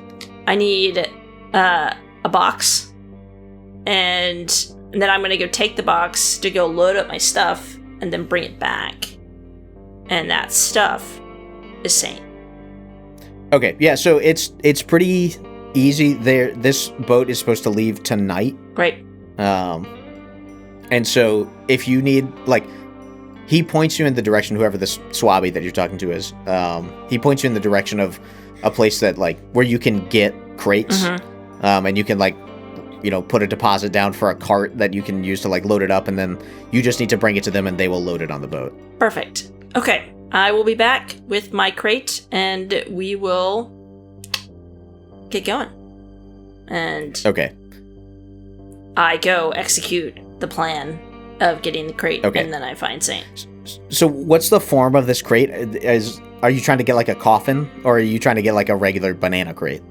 Like a banana crate, something that has air. Banana crate. Okay. I'm just saying banana. This is probably a 4x4x4 cube. Oh no, something bigger, because Saint's gotta be able to get into it. So an 8x4x4. Possibly relevant. Let's cut back to Saint here. Saint has a message spell that would be making its way over to Amara probably sometime within the last hour that would inform her decision. Oh. Okay. So Saint's wandering around town, and he's thinking, man, I gotta get on that boat. And probably it's gonna be in a box, because that makes sense. Incredible intuition, this guy. But how are we gonna do that? Well, because clearly the disguise isn't working. But this is true. How, any box that goes on, especially because people saw, they may have seen and may have identified that we're walking together, so any box she brings in is going to get looked at. And then I have Brain Blast, and I start looking for any stones that I could fit into. Oh, wow. Oh, one trick pony. There we go. Saint. There or we should I go. say Santana? That's right. And I start looking around, and I'm like, okay, so what I need to do is I need to find a rock that I think I could fit into, and then I need to message Amara and say, get this rock, and then I need to ditch these guys for long enough to get into that rock without them seeing me do it. So there's a plan here. So as I'm wandering, I'm looking for any kind of... So the spell you're using, by the way, that's the, like, meld into stone? Meld into stone. So let's make sure we read that and make sure that this is a sensible plan. Yes, so it lasts for 8 hours, so it would be long enough for me to get onto the boat. Right. And once I'm in there, nothing of my presence remains visible or otherwise detectable by non-magical senses. And I can't see anything, but I can kind of hear, but it's muddy. And even if the stone gets destroyed, it doesn't kill me, but it does eject me from the stone, and I take quite a bit of damage. Right. Okay. I'm just trying to think through. So what happens if, like, the stone takes up most of the box and you have to come out of the stone? What happens then? Well, so it has to be a stone that can fully contain my body. So right. By definition, if the stone fits in the box, I fit in the box. Right, but how long can you stay in the stone? 8 hours. Okay, so when it's 8 hours and 1 second, and let's assume that the stone is essentially, like, perfectly fit to the box, what happens? Oh, well, I assume the box would probably give way before my mithril armor does. Okay. What if there's 5 boxes on top of you? You know what I mean? That's what I'm trying to work through. 5 boxes into that? I thought the box was going to be in Amara's room. No, it's going to be in the cargo hold. Yeah. Well, it sounds like that's going to be Amara's problem. That's going to be your problem if you get crushed to death by a bunch of boxes. Don't trust Amara. I would never let that happen. Okay. Great. Well, and then there's also the fact that... Oh, never mind. I was going to make an argument, and then I realized it doesn't make any sense. Never mind. That shouldn't stop you from making the argument. No, well, I suppose I have other plans that I could make, but we've talked about this one, so that's the one I'm going to do, and we're going to go with it. So nice. I am on the hunt now for a rock that could fit in a box and could also fit me. With the... Okay. So there's 3 criteria, right? I have to be able to fit into it. It has to be able to fit into a box. And it has to be something that Amara could plausibly take away without getting a bunch of questions asked. So if it's like a statue in the middle of the square, that's probably not the one. Okay. So I'll say you have, in your, like, frantic walkabout town, you have passed by a stoneworking place. That, it looks like they do masonry, but also, like, some carving and stuff like that. So it seems like they do, or sculpting and things like that. They do all sorts of stone-related activities there. So your impression is that is probably the place to go. Do I see any block there that has an identifying mark that would make it like I can tell Amara this is the one? Give me luck. So, and let me explain what I'm thinking. There's a lot of unmarked stone that is like, here's a block that they might, like it's a marble block or something that they're going to sculpt something out of. Or, this is a big stone that might be used for, like, making a path or something like that. Or serving as some other basis for something else. All of that would be unmarked. The stuff that is marked is stuff that they're working on. Okay, so there's the stuff that they're working on right now, and then there's a pretty significant number of blocks that would be difficult to distinguish from each other. Yeah. How big of a rock do you have to be able to get into it? I feel like if I kind of curl into a ball, like, you can fit into a pretty small space. And then how long can you stay in this rock? 8 hours. Okay. And yeah, so I'm thinking with all your gear and how, like, big your armor is and everything, what you would essentially need is, like, one of the sculptor's blocks. Like, they're going to make a statue out of it. Yeah. That would be, like, the only thing that would be the right size for you. Sure. So, how many of those are there? Plenty. Plenty, okay. and none of them are visually distinct from the other ones, I imagine. Kind of like you said, because they wouldn't have made it to there if they had any visible flaws. Right, but I mean, they're also not in some like uniform endless field. Like you could say like, get the one all the way on the left kind of thing. They're big enough that if I said it's the one that's in this location, they probably won't have been shuffled around. Okay. Yeah. So I don't want to bog us down with like, how exactly are they configured? I'm going to send her a message that says... Using what, sending? Yes, I'm using sending. Which, let's get into the old... That's 25 words or fewer. Yep, 25 words. I'm going to do cast spell, just so we're keeping track of spell slots here. 3rd level. Oh, god damn it. I don't have it prepared. Okay. I forgot that you have to prepare spells as a cleric. That's true. Okay, well, I guess I'm not doing that. Well, how about this? I'll let you do another luck check. Well, I did make you do the last one anyway. Oh, yeah. Do a luck There's check. My luck check. Okay, you didn't prepare it. Okay. Shit. The reason I was doing that one is, like, it's not Saint's fault that, like, you don't play clerics often, right? Uh-huh. But this is, like, he did not have this plan at the beginning of the day, so Sure I figured didn't. luck would be the fairest way to do that. Okay. Well, then I guess I should take a moment and see what I do have prepared, huh? Man, I like that plan, too.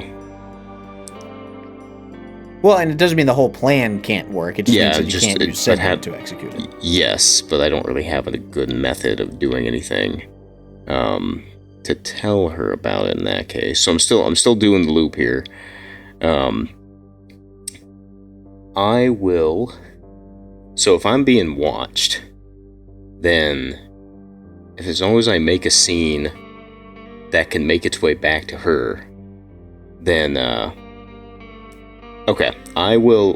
One of the times that I'm wandering past the place, I'm going to wait until I'm about a block away, or, some distance away where I can try to make a break for the stones and have lost my tail for just long, like, presumably I make a break for it. It takes them a second to respond. They will catch up to me, but there will be a little window where they won't be able to see me because I will caught them off guard.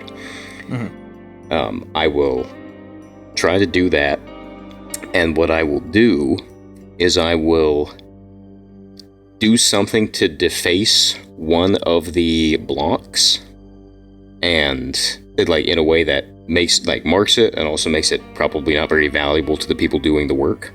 Maybe just melt one of the corners or put a big burn mark on it. I have burning hands. And then meld into it. Okay. So, for the hard part of this is losing your tail. So yes. Describe what you want to do, and then we'll figure out what check you'll make to do that. I have Wall of Fire. Okay. You create a wall of fire on a solid surface within range. You can make it up to 60 feet long, 20 feet high and 1 foot thick, or a ringed wall up to 20 feet in diameter, 20 feet high. So actually, I'll say if you're going to burn a 4th level spell slot, then you can just do that and it'll work. Yeah, so what I'm going to do is I'm going to make this thing as high as possible, which is 20 feet high. I'm going to make it a ring that me and this rock are inside the ring, and it's as high as possible. And I'm going to shout at the top of my lungs, "So long, suckers. I'm out of here." Perfect. And, I'm teleporting out of here. And then I'm going to melt into stone. Okay. Yeah, this is enough of a show that people, and again, you have to expend the spells and everything to do that. So I guess set the scene. I make a break for it. They follow me. I vault on top of this rock because I'm a pretty athletic, limber dude. And I stand on top of it and I throw off my burlap sack. And there I am, Saint in all my glory. Ta-da! And I say, "You guys thought you were gonna get me? Fat fucking chance. I'll see you in Naring." And then I put a giant pillar of fire around me. And then while the pillar's up, I slap a burning hands on the front of the pillar, just to kind of char it up a little bit, and then meld into the stone. Okay. So I'm burning. Well, I guess. I'm using That's 3 a 4th, spell a 1st, slots and for a this. 3rd yes. level, right? fourth, first, and third. Yes. I don't know. Meld into stone. Meld into stone is third. Okay. So how do I do that? I do that. I'm gonna place a ring. Yeah, sure. Cast. You can just take the spell slots away. Okay. Cool. I don't know if there's a good way. Yeah. So I'm doing that, and the intention is, whether or not they are fooled, there is now a piece of stone that is burned, presumably from the Ring of Fire, but Amara knows that I can do the stone thing. She also knows that I can't teleport. So when she hears this story, knows that where I was and sees as there's a clearly marked piece of stone, she'll figure it out, and she may be able to purchase that piece of stone because it's of lesser value now that it's all burned up. That's my plan. Okay. So I do Ingenious. that, or at least I try. Yeah. And it's up to you whether it succeeds, but that's the plan. Well, also the hiding and everything works. People are like, "Oh my god, what just happened?" That's fine. the thing that is tricky about what follows is, can Amara figure out what you did? Yeah, now, which I guess is, Jesse if I thought about it, I would have explained thing, this plan to you, and then you could have given her the hints. Nah, that's fine. We'll have it be a check. So fate will decide whether Amara understands this. Sweet. It takes some time for this stuff to filter back to Amara, who by this point has a cart and a crate and some dudes. Just some big sweaty burly dudes. We'll help you out. And doing a cargo pickup is a very routine activity. And so as you're doing this, you hear some of the guards talking, because this happened, at some point in the recent past. And the story you hear is, some of it is, exactly what Jack was just saying, and some of it is exaggeration or misunderstanding. And you hear a location, and you're you can piece together that Saint was involved, but do an intelligence check. DC, I'll say DC 14. I believe in you. I believe in you. And to see whether you can kind of put the pieces together. Do you have inspiration? Do you have inspiration? No. Yeah, nobody has any inspiration. Okay, so what you know is that something went down at the, whatever that stone place was. You have the correct location, but other than that, you're wait, can Saint teleport? Or did he burn himself to death? I don't. That's weird. I don't understand what's going on. Okay, so I will head over to that spot and be the pickup's over here, and bring the dudes with me with the box, because that's at least where he was. If that's where he still is, we will find out. Maybe. Okay. If he could teleport and he didn't tell me, I'd be pretty ticked. Yeah, right. Why didn't we just teleport to Sangluna? You idiot. Wow. Okay. So when you get there, there are some guards kind of milling about. You are still totally undetected. Nobody is looking at you twice.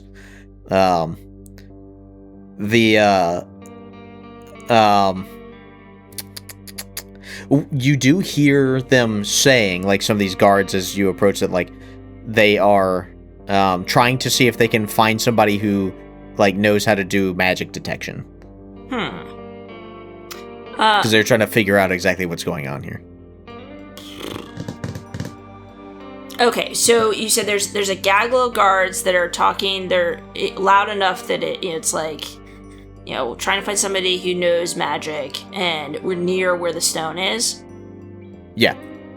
I wander up to the gaggle and be like, "Did you guys see what happened here? I heard there was a commotion." Ma'am, please, if you don't have something to contribute to it, we need to We really need to investigate. There's a very dangerous man here who caused a bit of a scene, and we're trying to make sure everything's safe. Well, so if you don't mind, please step back. You said you needed somebody who could detect magic? That's an avenue we're exploring, ma'am. Well, I can help you with that. Oh, really? Yeah, I mean, ideally, usually I charge a fee, but if this is like an emergency, might be able to waive that. Okay. Give me. You got this. Which, of course, you cannot detect magic. Give me deception. Okay. I'll say DC 10. DC 11. DC 11. Oh, you got an 11. Oh. He's like, oh, wow, that's super convenient. What's your name? Blaze. What's up? Blaze, are you new in town? I'm not, Yeah. Okay. Hoping to get, some work. But it seems like, a lot of stuff has been cleaned up already, so not a lot going on. Yeah, well, if you can help us out with this, then I'll definitely pass on a good word. Okay, hey, everybody, and he kind of like is trying to get people's attention. He's like, step back. This Blaze is going to, she can do detect magic, so, and a lot of the other guards are kind of looking like confused, but like, okay.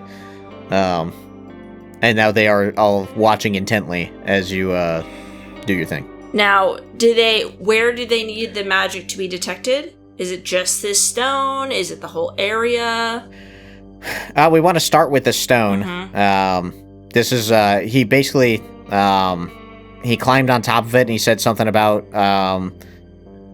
like, transfarring or something, and then, disappeared. In a column of fire. Transfarring? Transmorphing. Have you guys ever heard of transfarring? No. I feel like I have. I just don't remember what it is. This is this weird thing, and I don't know if it was like a Mega 64 bit or if it was actually real. I think it was, where you could like do something between your PSP and your PS2 of Portable Ops and Snake Eater. It was like a Metal Gear Solid thing. Yep. And it was called transfarring. Hang on, let me look this up. Yeah. Okay. Hideo Kojima. Transfarring, Metal Gear Wiki. Yeah, okay. Of course. Yeah, of course, the first video, transfarring. It's a Mega 64 video from 2011. So yeah, I don't understand what it was, but it has like this very strange name. So okay, so that's a dead joke. There's like one person in the world who might have gotten that. It's Hideo Kojima, and he's not at this table. Wouldn't that be cool though if he was? I would love to play Dungeons and Dragons with Hideo. That would be amazing. Shout out, let us know if you want to play anytime. I'm sure he's listening. Shout out. Do you think you see the one guy who commented and said like, these were great? Yeah, you need to keep recording. That's pretty likely now that you mention it. Yeah. We'll tag him in the episode. Okay. So he points at the one that's all fired up. This like pretty nondescript slab of granite or whatever. Okay. 1 second. I'm gonna open my bag. Okay, I have some string. And so I am gonna lay some string around the stone. And then I'm gonna do like a ritual looking thing where I step on the string in the circle as I'm chanting. But it's very quiet, so hopefully they don't know what I'm saying. And I'll do it in like the thieves like language or whatever.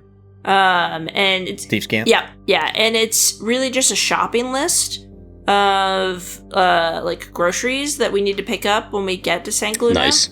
But hopefully they don't know that. And even if they do, who knows? It's still part of the spell.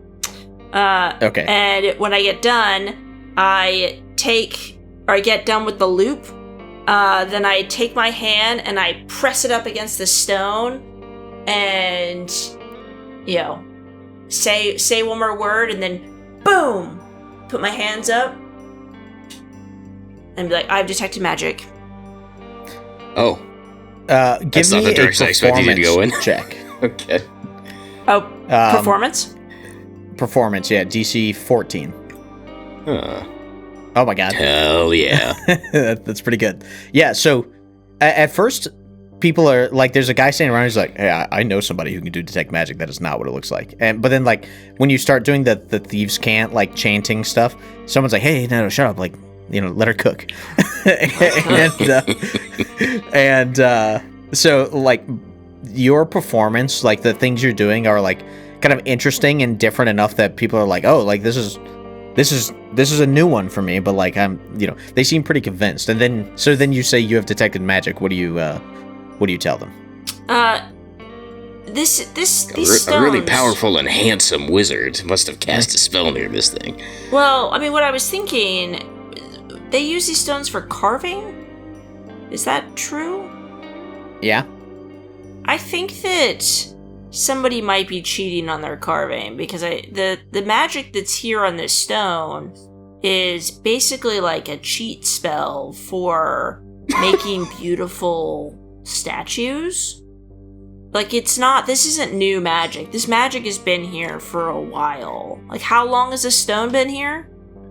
I don't know, probably a couple days at least. Okay, well, the magic here is at least like a couple weeks old. So, maybe your guy really did transmorphomatize thing. I don't know, but yeah, the magic here is all about cheating on carvings. Saint on the inside can hear what's happening, and he's going, "What the fuck is she talking about?" And so the guards are like kind of scratching their heads and like, okay, but what happened to the guy then? I mean, you said he transformed or he teleported? He must have teleported. Yes.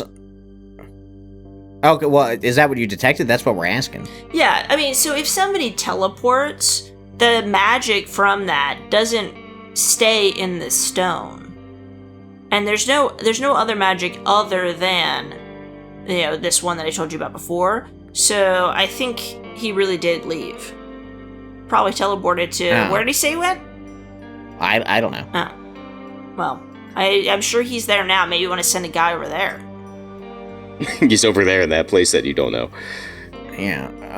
Okay. But okay, so he's definitely not here though. No. And we can't use magic to figure out where he went. I mean, not from if he teleported. I can do another, ritual to see if he did some other kind of like magic. Maybe I can try. Oh yeah, that'd be great. Yeah. Okay. I mean, this one does take some components that are kind of expensive. Oh my god. So really? Like what? Well, and I pull out. I have my bag of marbles. And so these are actually pretty like rare metal. And I have to. They look like glass. Well, they're not. And I have to consume a fair amount of them if I'm going to do this spell. So, like, I could. Okay. I mean, it's probably pretty important. I think we should. I mean, could you compensate me for the stones? How much are they? 5 gold. 5? Yeah, sure. Great. Okay. Pretty valuable. Pretty valuable. Okay, yeah. So I'm gonna take the stones and I'm gonna put them on top of the string. And then I will go and like step on top of the stones as I'm chanting. And then this time I will stand on the outside of the string. And then basically put my hand on the first stone that I laid down. And basically try to like channel the information and wisdom into that first stone and try to figure out where he went. And it's less exciting and dramatic, but then I stand up and I say, no, it looks like he teleported. I can't tell where he went. Oh, that's frustrating. I know. But, I mean, it seems like it's some pretty powerful magic for somebody to teleport. Pay me. And for it to be, just gone. Like, who was this guy? This guy, he apparently was part of this group that, well, anyway, he attacked some people. Oh my god. And, yeah, so wanted, or we believe he did, and so anyway, yes, so dangerous man. Wow. Okay, well, thank you for your assistance. We're gonna keep looking around a little bit. Does he give me my 5 gold? Yes. Great. Oh, thank God. Yeah. Yeah, well... Now we're finally solvent. That's right. Okay. Great. Well, sorry I could be more of a help. And so... no, we appreciate you, doing your part. Thank you. Mm-hmm. When they leave, do they leave, like, the whole area? They just seem like they're not laser focused on this, like, particular stone anymore. They're kind of milling about the area, trying to find more eyewitnesses and, that kind of stuff. So they're not, like, gone. They're just no longer occupying as tightly the area that they were. Okay. I would like to go to the owner of the stone store. Okay. Yeah, he's not hard to find. Great. You found him. Good afternoon, sir. I saw there was a bit of a commotion. Glad that all got resolved, though. I would like to purchase one of the stones out in your yard. All right. For some sure. carvings. Sure. Okay. What material are you looking for? What's the one that... What's the one that... Well, actually, I would be able to tell what the one out there is that's burnt, right? It's the one with all the scorch marks on it, yeah. I was careful to make sure only one of them got burned. Sure. Okay, so do you think your character has made the connection that Saint is inside that stone? Well, so I know that he was on top of the stone. And so my guess is that he can't actually teleport, and that's the closest thing I could think of. Okay, sure, yeah. I mean that is a justification. I'm fine with it. Okay, so yeah, the one that he had done that to is made of granite. Okay, great. Yeah, I'm looking for just granite. Okay, we got plenty of that. Yeah. Where do you need this? So I actually am taking a ship out to Sangluna tonight, and so I got a crate and everything. Just need to load it up and get it over to the ship. Okay, no problem. Now these are pretty expensive. Mm-hmm. And he kind of looks you up and down. You look very plain at the moment, like you couldn't afford a giant slab of granite. I nod and yeah. What are we talking about here? One slab. You're talking one of the tall ones, right? And he points over at the grouping of that you were just standing by. Yes. Yeah. Those will run you. That's 300 gold. Is for statue grade granite.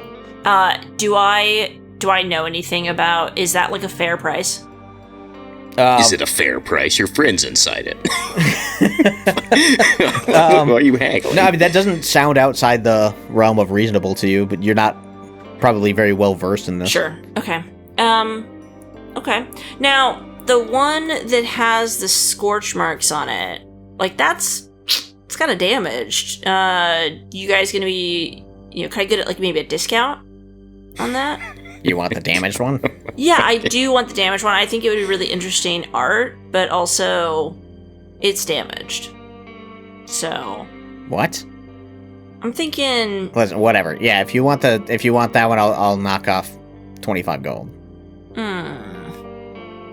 mean, I was thinking like 250, but how about 260? How about I'll knock off 25 gold? I don't know what you think that a little scorch mark does to granite. If you're using this thing for carving, then that won't matter. All right, that's fine. I'll pay it. Yeah. All right. And I pull out The 275 gold. Nice. Good thing you got that extra 5 gold. That's right. So it's only a net loss of 270. I'm doing good. Okay. And so he like whistles, and some of the boys come over and help you secure that scorched granite in the crate. They nail it shut.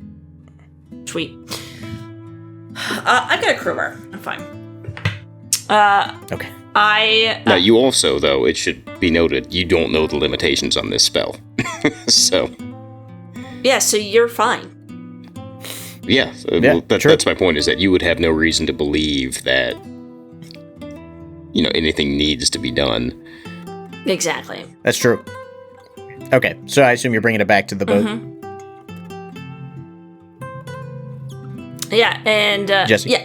Okay. So I bring it back to the boat, make sure it gets loaded on, and I make a big fuss about, is there any way that we can put this kind of, not have a bunch of other stuff stacked on top of it? It's... Yeah, let's put the really heavy granite slab at the top of the pile. That'll be an easy sell. No, not on the top of the pile. On the edge of the pile, Oh. So it's not...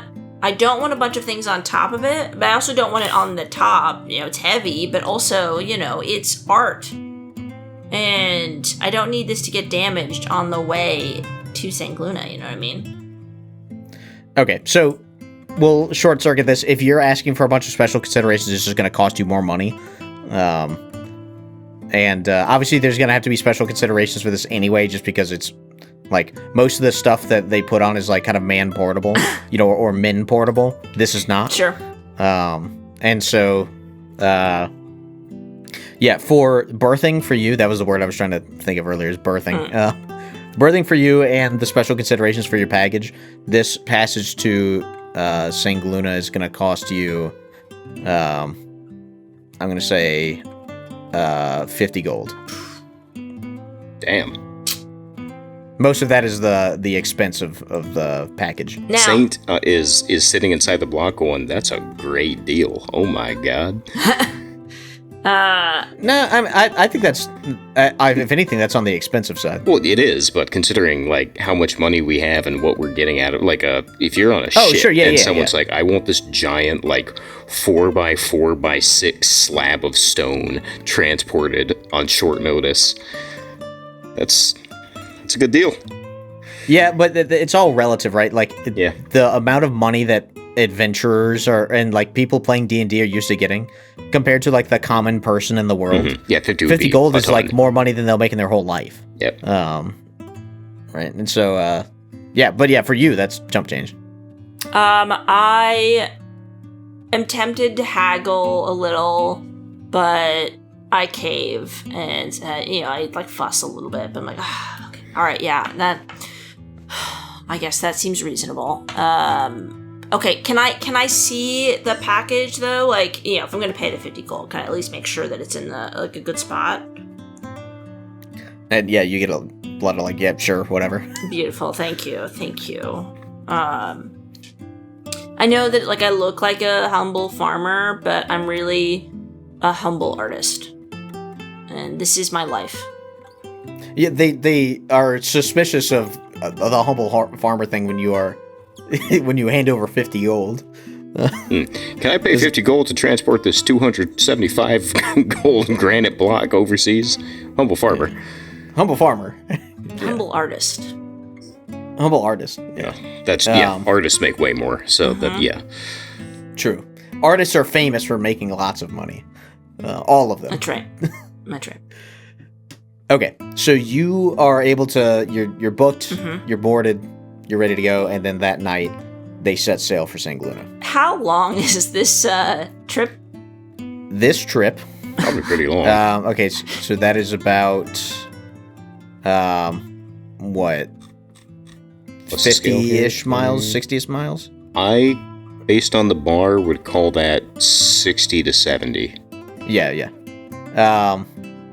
I'm not much of a mariner myself. I'm gonna say that journey takes 3 days. Sure. because of like wind conditions or something. I don't know. I'm not a mariner. We'll call it 2. I think 2 is a reasonable time. And we're cooking. Okay, great. Yeah. Old sailing ships generally average speeds of 4.6 to 7 miles per hour during long daily voyages, but presumably you would throw down the anchor at night. So, well, and within the Cape, like I think that's more of like a it would definitely take over a day. Yeah, so we'll call it 2. Okay, but the thing we need to adjudicate is what happens with Jack's character. So yeah, where did the box end up? What is my storage situation? So you're in the cargo hold. And I'll say that there's just enough room where, like, when you get pushed out of this stone, you are like smushed against the top of the crate. But not crushed to death, just like incredibly uncomfortable. Sure. Okay. So I suppose that happens, and Amara, I imagine, is nowhere to be seen. Because why would she be? Sure. Right. I'm hanging out in my sweet berthing. Well, yeah, I bet you are. That's good for you. Yeah, I'm taking a nap, eating some food. Given how uncomfortable it is, would I be able to take a very uncomfortable long rest so that I could prepare a message?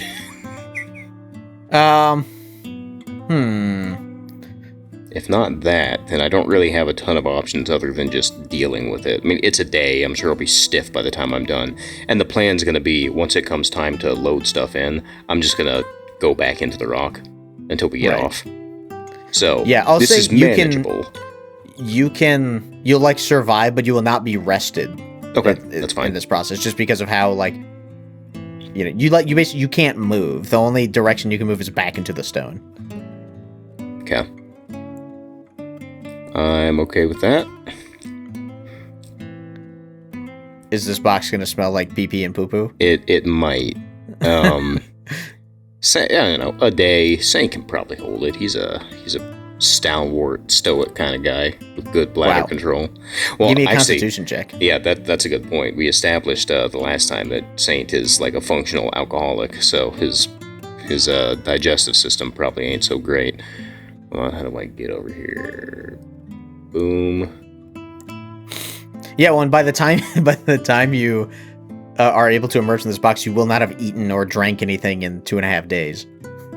How do I... Oh, right, I have to double-click my guy. Okay, here we go. Constitution? Yeah. Okay. 9. Ooh, that's not very good. Okay, so it smells like pee-pee and poo-poo by the time it gets out. It smells like pee-pee and poo-poo, for sure. So here's what's going to happen, is the moment that I'm like, I can't hold it anymore, I just cast Melt in the Stone again, and that buys me another 8 hours. Okay, great. And then as soon as you emerge, you immediately pee and poo yourself. No, I would cast it again. And that would be the last time, because I only have 3 spell slots. Yeah, okay. And so then when you emerge, you pee and poo yourself. But by then, hopefully, we're out. It's only 8 hours, and you only have a couple of these casts. Oh, yeah, but do I get into the boat and then immediately shit my pants, or can I hold it for at least a little bit? No, I'm saying you can, and then eventually you run out of spell slots because you're not being able to rest. Right? No, so you don't I get regain that, your spell but slots. the 16 hours that this buys would only fail me if I got onto the boat and immediately was like, I have to cast it right now. Here's how I'm thinking through this math. They get down to the cargo hold and it smells like shit. Fair enough. Well, this is a point of contention, so I'm going to explain my math here. Because how many times can you cast the spell? I can cast it 2 more times for a total of 16 hours. Right. And so, since this is a trip that is longer than 16 hours, you will have to emerge at a certain point. Okay, here's my counter argument. Can you cast Meld into Stone? Me personally? Yes. No. Are you currently shitting your pants? So what I'm saying is you failed your Constitution check because that's true. I failed the Constitution check. There's a total of like 30 something hours where you are not going to be in the stone. Yep. No, I forgot about the Constitution check. I have no further objections. Like I'm so confused here. Okay. Okay. So you get to St. Gluna. Saint feels and smells like poo. but you're able to disembark, and they like unload your cart or your crate for you, and they're like, ugh. And so you are now standing on a pier in Sangluna, with this crate. Amara. I am going to From inside the box, you hear, let me out! I'm gonna move the crates, like basically somewhere out of kind of view of like most of the people. So maybe not like super far away, but at least like somewhere that I think I could open it without like a bajillion people like watching. Okay, sure. That's easy. Yeah. And once I do that, then I'll take my crowbar out and crack it open. Okay, the shit really hits you when this happens. I try not to barf. And Saint just goes, water. Sunlight. Great job. Okay, so we'll figure that out. I'll send my laundry out, and we'll get ourselves settled in, and we can skip the homemaking elements of this. That's the best part. No, we don't need to dwell too much on this, I don't think. But the important thing is we're now in Sangluna, and we can, once we get ourselves situated, we can hit up the market. Yeah, the downside is we're gonna need to make some more money. Well, let's figure out what the cost is first, because it may be that we don't need to make more money. So there's two things we got to do. Let's figure out how much money we need. We need to figure out what the price is for, and we're talking a lot about invisibility. It's possible that we can get an invisibility potion, a one-shot thing, that costs significantly less. We also may find something in the market that is not invisibility that would work just as well. So let's go see what's there, and then while we're here, let's hit the tavern, and let's see if we can hear anything about Victoria Nottingham and what she's getting up to. And also, let's see if we can hear anything about Saint and Amara, those scalawags that Santana and Blaze have never heard of. That's right. And see how public opinion's going, Sure. Let's do it. So I would say let's hit the market first, see what we got.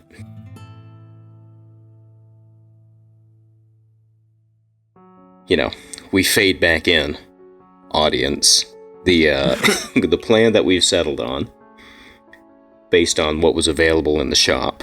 It's perfect. No It's been flaws. a little over half an hour since last you left our heroes. But here's what we have.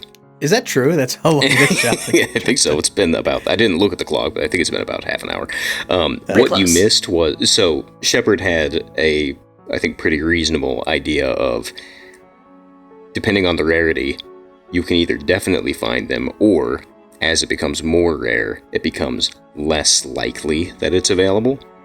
And we had a couple of ideas when like, oh, that sounds great. And then we kept not finding the items. And even though that it was like not that unlikely, but we got very unlucky. And by we, I mean I specifically. That's right. But what we ended up with, we're going to have to put in an order for a dagger of venom. But the dagger of venom is going to be good. The general plan is going to be sneak up on her while she's sleeping. So we're going to get some potions of invisibility. We're going to have a dagger of venom that's going to hopefully poison her. And I looked at this earlier, but I believe it makes it harder for her to succeed on saving throws when she's poisoned. Yes. So we got that. We're going to pick up some healing potions, and then we'll also have some disguise kits, because disguises worked really well earlier. A dagger of venom. Sorry, not dagger of poison. But disguises were very successful earlier in this session, so we're going to lean into that. And that'll leave us a little over 1,000 gold for various costs in the meantime, because we don't know how long it's going to take for our special order dagger of venom to come in. Probably 10 days. Probably 10 days, because that's what it looked like it was going to be for the ring. Although the ring was a legendary item, and this is only rare. Oh. Yeah, we can say that, for all of the stuff to come in, we'll just say 10 days. Yeah. Yeah, once she's poisoned, if indeed she becomes poisoned, she will have disadvantage on attack rolls and, more importantly, ability checks. Okay, so we will circle back to the shop. Mm-hmm.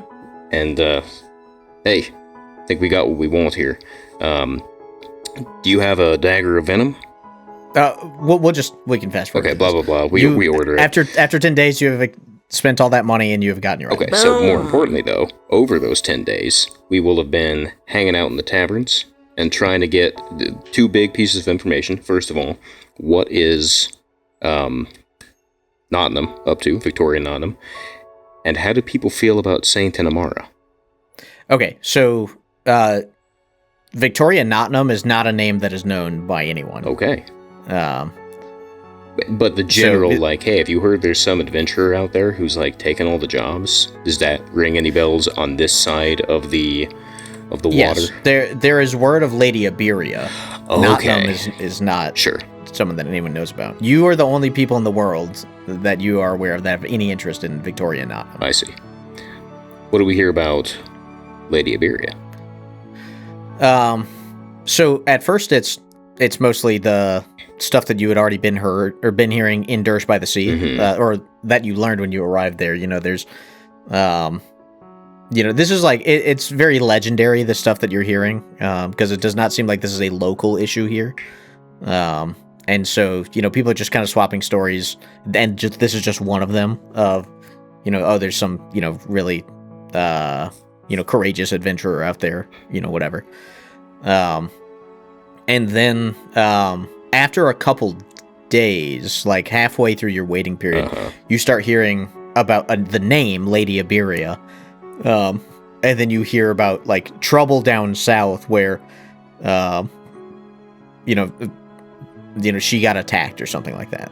Okay. It's all very vague, and it does not seem like, it doesn't seem like it's a really that big a deal here to anyone in particular. Okay, and certainly the names Saint and Amara never come up. No. Okay. And given how vague it is, I imagine we don't end up with any clue as to where she's going.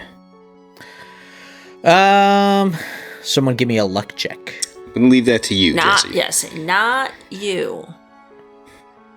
Hey. You just hear down south. That's it. You don't even hear Durish by the Sea. So if you were on an information gathering, quest and had not didn't walk in with the knowledge you already had, you would not even be able to place her at any point in Durish, let alone where she might have been other than that.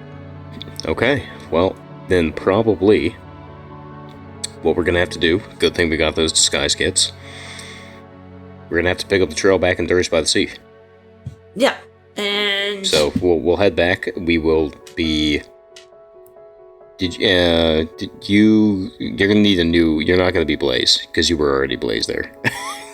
Sure. I didn't give Santana to anybody. So I can be Santana. Great, perfect. But we'll go there. We'll ask around, figure out what happened, and then follow wherever she went. Although it's not unlikely that she's laying low. Or she is continuing to, crush it on quests and is just fine. Because nobody else knows what her weakness is. I suppose that's possible.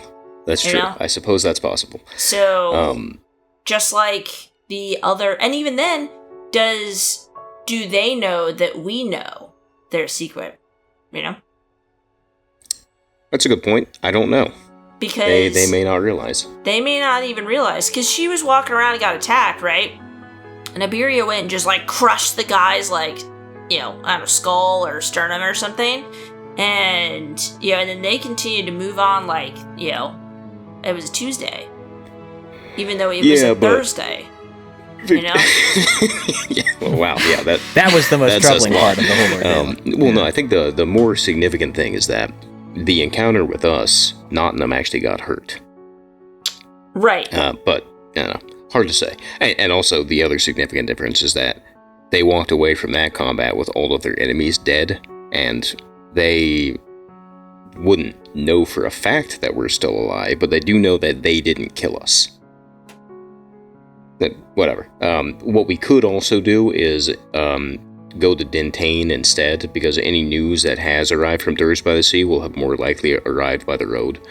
And it also means we're not going to be walking into a town that is looking for us, and we can go from there. Because realistically, if she's leaving Durish by the Sea, she'll be passing through Dintain, unless she came to St. Luna. But if she came to St. Luna, we would have heard of her by now, probably. Also, I think we just go back to Durish by the Sea. Okay. Fuck it, right? What's the worst that can happen? Yeah, I've got my sweet dagger. I've got my disguise kits. Yeah, what does this thing look like? Is it like she's gonna walk around with me and people are gonna go, "Oh shit," or does it look pretty inconspicuous?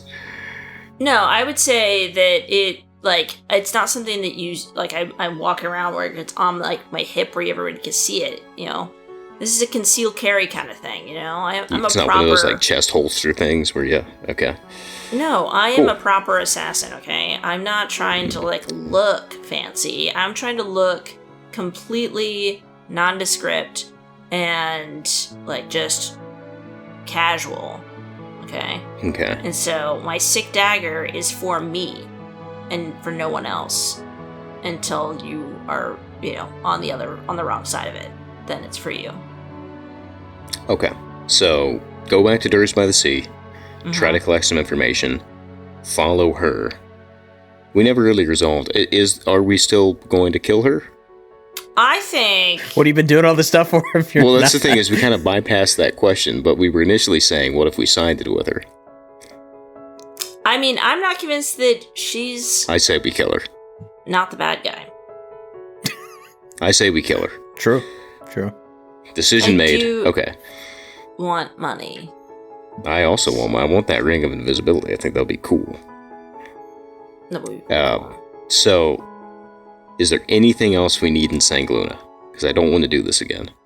You didn't like the stone bit? No, shitting my pants. Yeah, my clothes just came back from the laundry, and I'm doing okay now. But let's He's not. been walking around without pants for 10 days. I've just been wearing wrapped them up in pooing my cloak. everywhere. Yeah. I don't think we need anything else. Yeah, I think we're good. What are you going to do if we go back to Durish by the Sea and they have a ring of invisibility on sale for 2,000 gold? I'm gonna... A likely event if I've ever heard one. I'm gonna sell my boots, my slippers as spider climbing. That'd be right, yeah, okay, so or you're going to I'll have to just doll kill me the up. shopkeeper. You're going to have to doll me up. We're going to get on this ship, the next ship, the Durish, and we'll pick up the trail. It's time to be detectives. Okay, so you're Santana. I'll be Enrique. Enrique? Okay, that's pretty good. Not Enrica. No, Enrique. Enrique. Okay. Okay, so, sounds like a plan. We'll charter the next boat. Head on back. Okay. Yeah, you're able to get back. Takes another 2 days. You're in Durish by the Sea. Okay. Do we meet our buddy at the docks? You don't see him. Okay. Listen, I told him that we were on the case, and that we were serious, and he believed me. And he believed you. Go ahead. No, that was it. That's all I had to say. Okay. Do I get the same response as last time, or is the disguise a bit more successful this time around? We'll say it's a bit more successful, and it's the immediate fear has dissipated. Oh, also true. Does anybody recognize her, though? Who? Enrique? Yeah, Enrique. No. Enrique's the use of the disguise kit is pretty flawless. Okay. I don't play. When it's people who don't already know you, it's good. If it was like Victoria, she might see through it. Right, but just random passersby who have gotten a vague description of you guys, yeah, nothing. Hell yeah. Well, I think we're probably just gonna head for the Braying Bay. And then check on our farm. We could check on the farm, yeah, that's true. I'm gonna guess we've got some squatters. It could be. Maybe Hulk will move back in. Who knows? Might kick him out. Better not. We bought that fair and square. Okay, so when you go over to the Braying Bay, you notice that there are some guards posted there. It's not like a barricade or something, but there are more guards there than you remember. Although they do not seem to be paying much attention to you in particular, nor are they barring anyone's entry. Okay. I walk confidently into the Braying Bay. Saint hesitates, but then he sees Amara doing that, and walks in after her. Yeah. So, the place is like pretty empty. There's almost nobody in here, and it's like, in the mid-afternoon, you would expect that there'd be like a decent amount of people in here, and it's like pretty much nobody, other than like the staff. Wow. Is there like a head waiter person or hostess to check in with? It's probably Rawl. Rawl still. is there. Yeah. Rawl. Yeah. I'll walk up to him and be like, "Man, it's pretty empty. What's going on?" Yeah. Point out that this business is failing. That's a good way to start the conversation. Yeah, I noticed. It is empty. Oh, sorry. You just coming in? Yeah. Just got back. We were up in St. Luna for a little while. Okay. Well, I guess, if you haven't been here in a minute, that's, and, he looks at you two, and it's obvious that you're adventurers. He goes, I'd just be careful. Adventurers are, not, particularly welcome in town at the moment. Oh my god, why? What's going on? Well, almost 2 weeks back now, something like that. But we don't use 10 days in this setting. It's all weeks. That's right. Half a dozen 10 days. Mm-hmm. Yeah. Anyway, so yeah, a couple weeks back, there was a warrior who came to town who was, doing a lot of jobs, loved by the people. All this. A couple adventurer groups ended up getting fingered for attacking her. And that did not sit well with the people of this town. As well it shouldn't. Yeah. Right. So, at first people didn't know who it was, but then there were a couple incidents and people figured out, hey, actually it keeps turning out to be adventurers.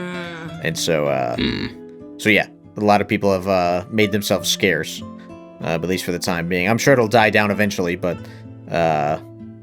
the reputation right now for adventurers is that people were doing it because Lady Iberia was her name. It was like, does anything happen to her? Is her name, as far as I know. She is still among the living. Oof. I just have not seen her recently, so I don't know if she's still here. Oh, okay. Well, she scared me. I mean, she was the one that was doing all the good stuff for the people, right? That's correct. Well. Huh. Well, that's too bad. That's a real shame to hear that. How dare people? Adventurers should know better. You got to have some kind of moral code. That's right. Wow. I guess so. Yeah. Anyway, so any idea? Like, if I was getting constantly attacked by adventurers, I'd probably beat it. You said you haven't seen her around. It's too bad. She sounds very impressive. I would have liked to meet her. Yeah, well, as far as I know, she's, I'm not sure. I would suspect that she's no longer around for the reason you just stated, but don't take my word for it. Well, in some ways, even if adventurers aren't particularly well loved right now, if everybody else is laying low, this might be a good time to be an adventurer, as long as you can kind of keep your nose clean. But that would depend on whether or not... You say she's probably not in town anymore, but it sounds like if she is in town, she's going to take all the jobs. That's interesting. And, yeah, well, what I mean, conundrum. if she's not around, eventually people are going to have to come around, right? Yeah. In the sense that they can't deal with the problems that adventurers deal with. But my guess is that attitudes are going to be sour for quite some time. Yeah. Well, I guess we'll just have to do some asking around. But keeping your nose clean is probably a good idea. Yeah. Okay. Well, for now. You need a room? Yeah, take a room. And he seems very relieved to have some business. I, look over at him for a second and mouth, what about the farm? But we're blending in right now. Yeah, let's get a room. So we'll take a room and something hot. All right. And a brew, if you got one. Yeah, and 7 for me. I just might. If you remember, about to do some investigating work. Time to, I'll find that answer at the bottom of beer number 17. Right. Gotta grease those wheels. Okay. Yeah, so you guys are able to do that. And then, are you staying here tonight? I guess, yeah. We'll say it's night And then, or whatever. and then tomorrow we'll go check out the farm and ask some questions around town. Okay.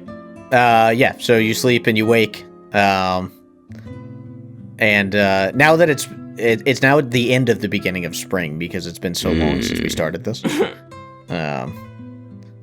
So, we'll say it's like mid-April now. Amazing. Okay. Yeah. So, okay, so you guys wake up, reapply all your makeup and everything, I assume. Okay. And then, all right, so what's on the agenda for today? I do want to swing by the farm. We'll have to come up with a reason to do that when we are not the people who own it. I don't think that we're going to run into anybody. I think we'll just go by the farm, and if somebody's there, then we'll tell them, hey, we own this place, get the fuck out, and beat them up, and then we come back. Or we stay. We could also... Well, sure. Yeah, we could swing by the town hall and make some inquiries there, but it's overly complicated. We could just swing by. Yeah, it's our farm. Yeah, okay. I understand that. Sure. I we'll swing paid by for the farm. this, okay? Yeah. Okay. We'll swing by the farm. Just to see what's up. When you get to the farm, the barn is gone completely, and it looks like there's like the dirt is pretty level. There's obviously some evidence that there was once a building there, but by and large, it seems like the whole thing is pretty much taken down. Presumably, people came by and took whatever they could recover from it, like the pot. Sure. But otherwise, cleared out the mess and everything else. There is a note nailed to the door that looks a little. You see, most of the tamper-proof stuff has been tampered. But there's a note on the door that looks like it's been pretty messed up by weather. But if you go inside, there's another note that's on the table that is probably the same note, and it's basically like a summons where it says saint/shaint/ and then it gives a description of you, and it says you are your presence is requested at town hall for questioning regarding the incident that occurred here on the date that it happened. Okay, so let's leave immediately and never come back. Okay. You're not Shaint. It's sure, fine. but there's absolutely no reason to get mixed up in this. Alright, we'll come back to this later. Maybe they're offering you that lottery. Maybe they are. That's a good point. We should go to town hall. Yeah. No, we're gonna not do that. Alright, fine. Okay. Well, So let's mosey. we'll have to start asking around about Victoria Nottingham / Lady Iberia. And it sounds like we need to really be asking about Iberia. Correct. We need to stop leading with Nottingham. Correct. And see where she's heading. I think we have what was the thing, elements of a plan? We have Concepts of a plan. Concepts of a plan. That was it. We have concepts of a plan. We'll figure out the details as we see the terrain that we're going to be fighting on. Yeah. If there's one thing that's worked really well for you guys so far, it's improvising. Yeah. Well, I think that was our plan last time was too rigid. Oh, that's true. Yeah, otherwise it was flawless. Yeah. And I think since we have a better idea... The plan would have gone fine if it wasn't for all that darn planning. Yeah. It's the big difference is now we know what the weakness is. We had the wrong idea going in last time. It's all going to be okay. But now you know everything. Now we're good. It's not possible for us to be surprised. Right, yeah. Well, it's like they say, planning, or the plan is nothing. Planning is also nothing. Right. As the old saying goes. Okay, so what do you guys... So you want to ask around about Iberia? Yes, Where are you I want going to see if she... It sounds like she's not in town anymore, but I want to know if anybody has any idea where she went. If anybody has any idea, did she go with people, or was it just the two of them? You know, that kind of basic questioning. But I'm not sure who I would start with if Rawl wasn't going to... Maybe we should consult some of those NPCs that we never got around to talking to last time, like the Hatterber guy, the priest. Hatterber was you mean Father Arbinga? Yeah, Hatterber was the local deity, but yeah, Arbinga was the priest. Which your character does not know that, but we can does. go to the local cathedral / whatever, and since that's a gathering place in places like this, maybe he'll know something. Maybe he'll have heard something. Well, and you said that this Entirely is a decently sized town, so is there any other taverns? Oh, yeah. No doubt there are plenty. Yeah, so we can go to some of the other taverns in the area and ask around there as well. Jack, one of the motorcycles that constantly circle your place just circled mine. That's nice. It's good. Do you think they're fans? They may be. Yeah, they're like, oh, finally, Late Afternoon Gaming is back. It's been so long. Okay, so you guys are going where? To a tavern or to the Hatterber temple? Let's start with the temple because that will close sooner. Sure. Okay, so, well, and it's pretty early, right? It took you 45 minutes to get out to the place, but, it's still morning. But yeah, you are able to find the temple to Hatterber easily enough. It's in a relatively central part of town.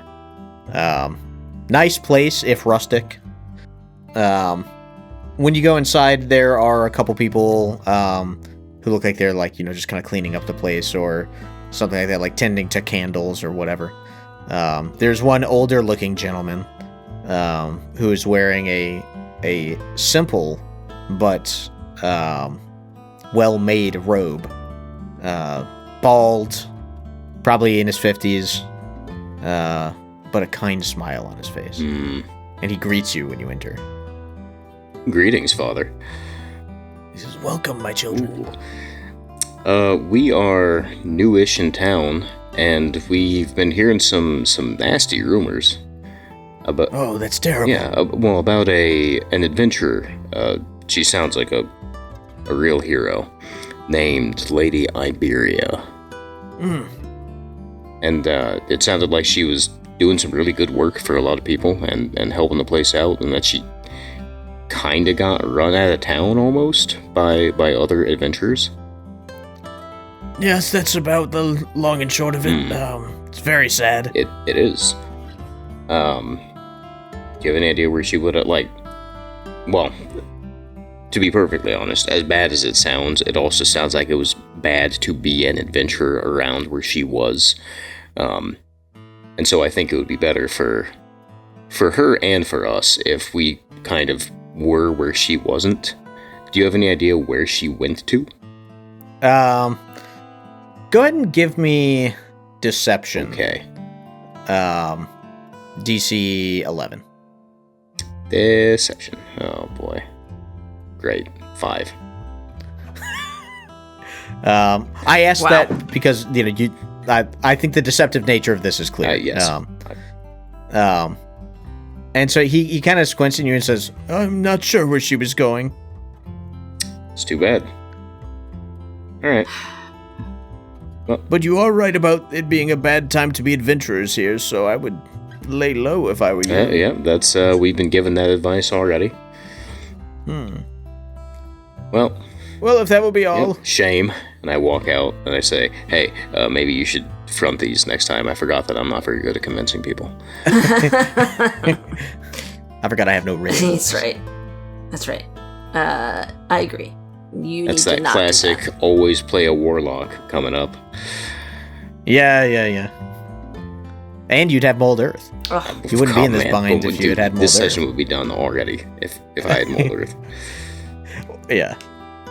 one of the players in the campaign that I'm running for Jesse right now is, I think he's kind of discovered the value of Mold Earth. You know, And if you uses it ignore very most of the effectively. limitations on it, it's a really good spell. Yeah, for sure. You don't even need to ignore it. It's just good. Yeah, even with the limitations, it's still incredibly useful. Okay, where are you guys going next? We're just going to hit up the local taverns. And so start at the first one we see and go through all of them. Okay. We'll say the weather's a bit poor today, so the taverns have some activity in them, even though it's like 10 in the morning. Also, I am going to, like, kind of adjust my clothing so that I don't look like an obvious adventurer. I'm going to be in, like, regular clothing. Okay. So does that mean you don't have your gear on you? Can I wear my gear underneath? Since Sure, light. but I will say you'll have like a penalty to drawing your stuff. In the event that you need to fight somebody, in order to like hide it, Mhm. it has to be like actually hidden, which means it's going to be difficult to access. That's fine. Okay, then yes. Is Saint doing the same with his heavy armor? Saint's committed to the armor. Yeah, how about this? Okay. Saint, you and I right now, we're not a pair, okay? So you can go Okay. into this tavern and I will go to other people and shit on you for being an adventurer. Wow, that sounds Oh. like a great idea. Okay. Are you clever. like trying to just play the other side of the field and you'll talk to the anti-adventurer people? Is that what you're getting at? Yeah, I'll Okay. talk to them about, whatever, like, God, I can't believe there's still adventurers here. And, I'm not one of them. So, Hello, fellow not adventurers. that's right. Okay, well, I guess I will wander into this tavern myself. Yeah, so when you do, again, there's a decent amount of people around. Maybe there's like 10 people in here. People look at you as you walk in and give you like kind of curt nods. But then like kind of keep a bit of an eye on you. There's no like overt aggression or anything, but you definitely get the sense that like people are suspicious of you when you walk in because of your armor and obvious like your profession is somewhat evident. Mm-hmm. I'll I will... Wait. Go ahead. So, yeah, You're I'm right. going to wait for you to get settled, then I'll come in. Okay, I'm going up to the counter and talking to the barkeep, I guess. Hey, pal. Hey, doesn't seem terribly friendly around here. Yeah, I guess it might not. What's... I'll have an ale, by the way, but what's going on? Couple of your type just rub people the wrong way is all. Well, I've been here before, and it wasn't like this before, so what has changed, if you don't mind telling me? Oh, just couple layabouts attacking those that are cared about in town. Let's leave it at that. Oh. Well, I'm sorry to hear it, I suppose. Is there, like, is it bad enough that someone like me should be skipping town? What are we talking about here? I think it might be wise. Oh, wow, okay. Have other adventurers also left? Where have people been going? I don't know. Same place as anyone goes. They either leave by boat or leave by road, pal. Okay. And I will take my ale and, I guess try to kind of play the crowd and get more information. I don't know how successful that would be. Pretty unsuccessful. It does seem like, people were just kind of letting you do your thing, but when you start approaching them, people are like pretty turned off. Okay. I, after some unsuccessful attempts, I'll just kind of take a table and start nursing that one cup of ale for a little bit. Mm-hmm. Has Saint ever felt more alone? No. Aww. Dang. This is tough. Okay, so Amara presumably comes in at some point? Yeah. And I, not in farming clothes, more maybe like trader or something, a merchant. Sure, you look like you are a traveler, but you don't look like an adventurer. Yep, yeah. And in the sense that when I say adventurer, right, it's like, excuse me, capital A adventurer, like Monster Slayer. Correct. Yeah. And so I swing by, grab an ale, and find the like liveliest table. And say in town for some trading. Mind if I join you? And a couple of them kind of look at you and go, yeah, sure. Awesome. What's been going on? It's been a minute since I've been in town. You mean like what's going on trade-wise? Yeah, I don't know. So I stopped by one of the other taverns, and it seemed kind of dead. And I don't know, is it like... So I heard some crazy stuff going on with some adventurers, and then I like look over at, those folks at Saint. Heard you guys ran them off. And... yeah, a couple people got pretty upset. Can't blame them. Yeah, if I was here, I've been leading that charge. Wow. Okay. It is. But now that they're gone, and, the other person is gone, right? Like, what happens when the goblins come back? No, you're asking the right question. No, it is a problem. Like, at the end of the day, like, yeah, the adventurers, like, got a bunch of people mad, and, everyone doesn't like them right now, but, like, but yeah, next time, a sea creature emerges from the deep to, eat someone's boat or whatever, what are we gonna do? Iberia's gone, the adventurers are gone. What am I gonna do it? I don't think so. So yeah, this is not gonna end well. No. I don't know, has anybody seen, like, Iberia just, like, left? She was the one that was, like, holding down the fort, right? She was getting a lot done. But yeah, I heard she left. I heard she went north or towards Zintane or something. Because if I'm gonna go out, back to do some training, I'd rather go in the direction she went rather than try to go back out to the sea and get eaten by one of those sea creatures, you know what I mean? Oh. Yeah, I guess. Gosh. Yeah. I think we're screwed. It's gonna be bad. Yeah, like, because now no adventurers. Once the reputation gets out that like Durish doesn't want adventurers, then guess what? Adventurers aren't gonna come here. Right? And then people around here are gonna be like, oh, where are all the adventurers and why aren't they helping us? Right? And then so when someone does come to town, they're not gonna be celebrated. People are gonna be like, what took you so long? And then and it's not gonna be Iberia, and so they're gonna charge money, and we're gonna be like, well, why isn't Iberia here anymore? And then we're like, oh yeah, we let our adventurers bully here. Oh yeah, you know what I mean? Like, it's done. We gotta leave this town. Yeah, wow.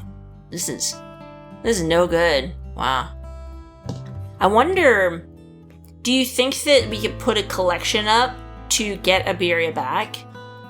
Well, she's not like money motivated. I know. Maybe, what? Right? That was the thing that was so cool about her, was that like she did stuff for free. I don't think she wants money. Well, maybe like we put up a collection of like cool trinkets or like songs, and or like maybe I don't know. Maybe we get a statue, right? And this is like her hometown. But like, we want Iberia back. Make a whole campaign. I'm just spitballing here. Hey, go for it. I'm. Anything's better than this. Yeah. Jeez. Well, I finish my drink. We're like, good luck to you folks. Hopefully I don't get eaten by that sea monster, you know what I mean? Yeah, better sooner than later, you know what I mean? Yeah. And I head up. Yeah, good luck. Thanks. I'll wait a couple of minutes, and then, long enough that people wouldn't connect them, and then I'll follow her out. Some dude, like, mumbles something as you're leaving, like, yeah, you better leave. I cast Firewall. Oh, no!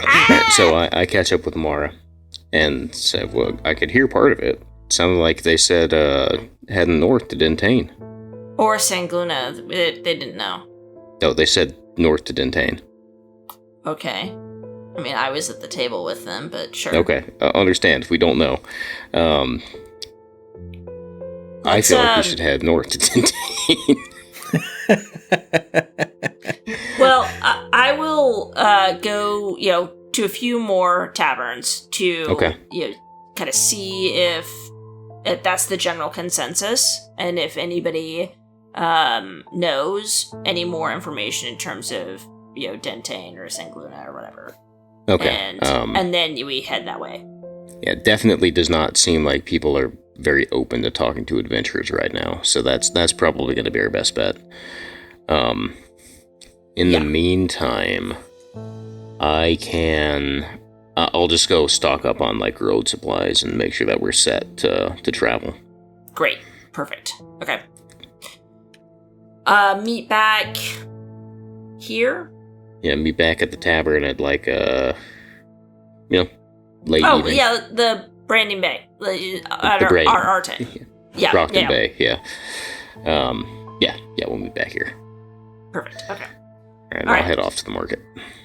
Yeah, and I'll go do the same kind of thing across as many taverns as I can get and see if that's the consistent story, if there's any additional information I can pick up.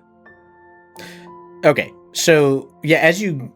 what's Saint doing again? Sorry, I'm picking up travel supplies, just making sure we're stocked for the road. Okay. Yeah, so for Amara, you hear a bunch of stuff that is like, it's a bunch of, I don't know, like, I thought she was still here. There's like, you get a bunch of different stuff. Most people are saying left going, either on the road to Dentain or just generally going north, but it was definitely by road, and not by sea. You haven't heard anyone saying like she got on a ship and headed east or anything like that. Okay. But she's definitely not here anymore. Okay. You're getting the impression that, like, the people who are saying like, "Oh, I thought she was still here." It's not like because I saw her yesterday. It's just like they're just not up to speed on what's going on. Yeah. Okay. Or that's the impression you get. Right. Okay, great. Yep, so I will head back to our tavern and meet up with Saint. And I'm here with bags loaded up with travel supplies, got like new bedrolls and stuff. Using that 1,000 gold wisely. We're going to be traveling in style. Saint, when you get into the Braying Bay, you see seated at one of the tables is the mysterious quest giver. Nice. Is he like the only other person in the tavern? He is, and he's staring at you intently. Okay, so there's no need for me to be like sneaky about going up to him. I can just approach him immediately. Yeah, sure. Okay. All right, so I'll go up. I'll grab an ale if it's available. I don't know if Raul is there. But I'm... you can get an ale. I pour myself an ale, sit down, and tell him, hey, Amara's supposed to show up in probably within the next hour or so. And he just kind of looks at you for a second and says, "It's been 2 weeks now, Saint." Yes, we just got back into town. We have... we think we have what we need to pull this off. By the way... huge information gap. If you guys, I'm gonna offer you this information because I feel like it's useful and it would have been really helpful for us to know it. But Lady Iberia cannot be killed, and I'm looking at him to see if he looks surprised at all. He just says, "I do not believe that." Okay, well, have you tried fighting her? Have I personally? Have you No. have you witnessed anything? I've witnessed plenty, Saint.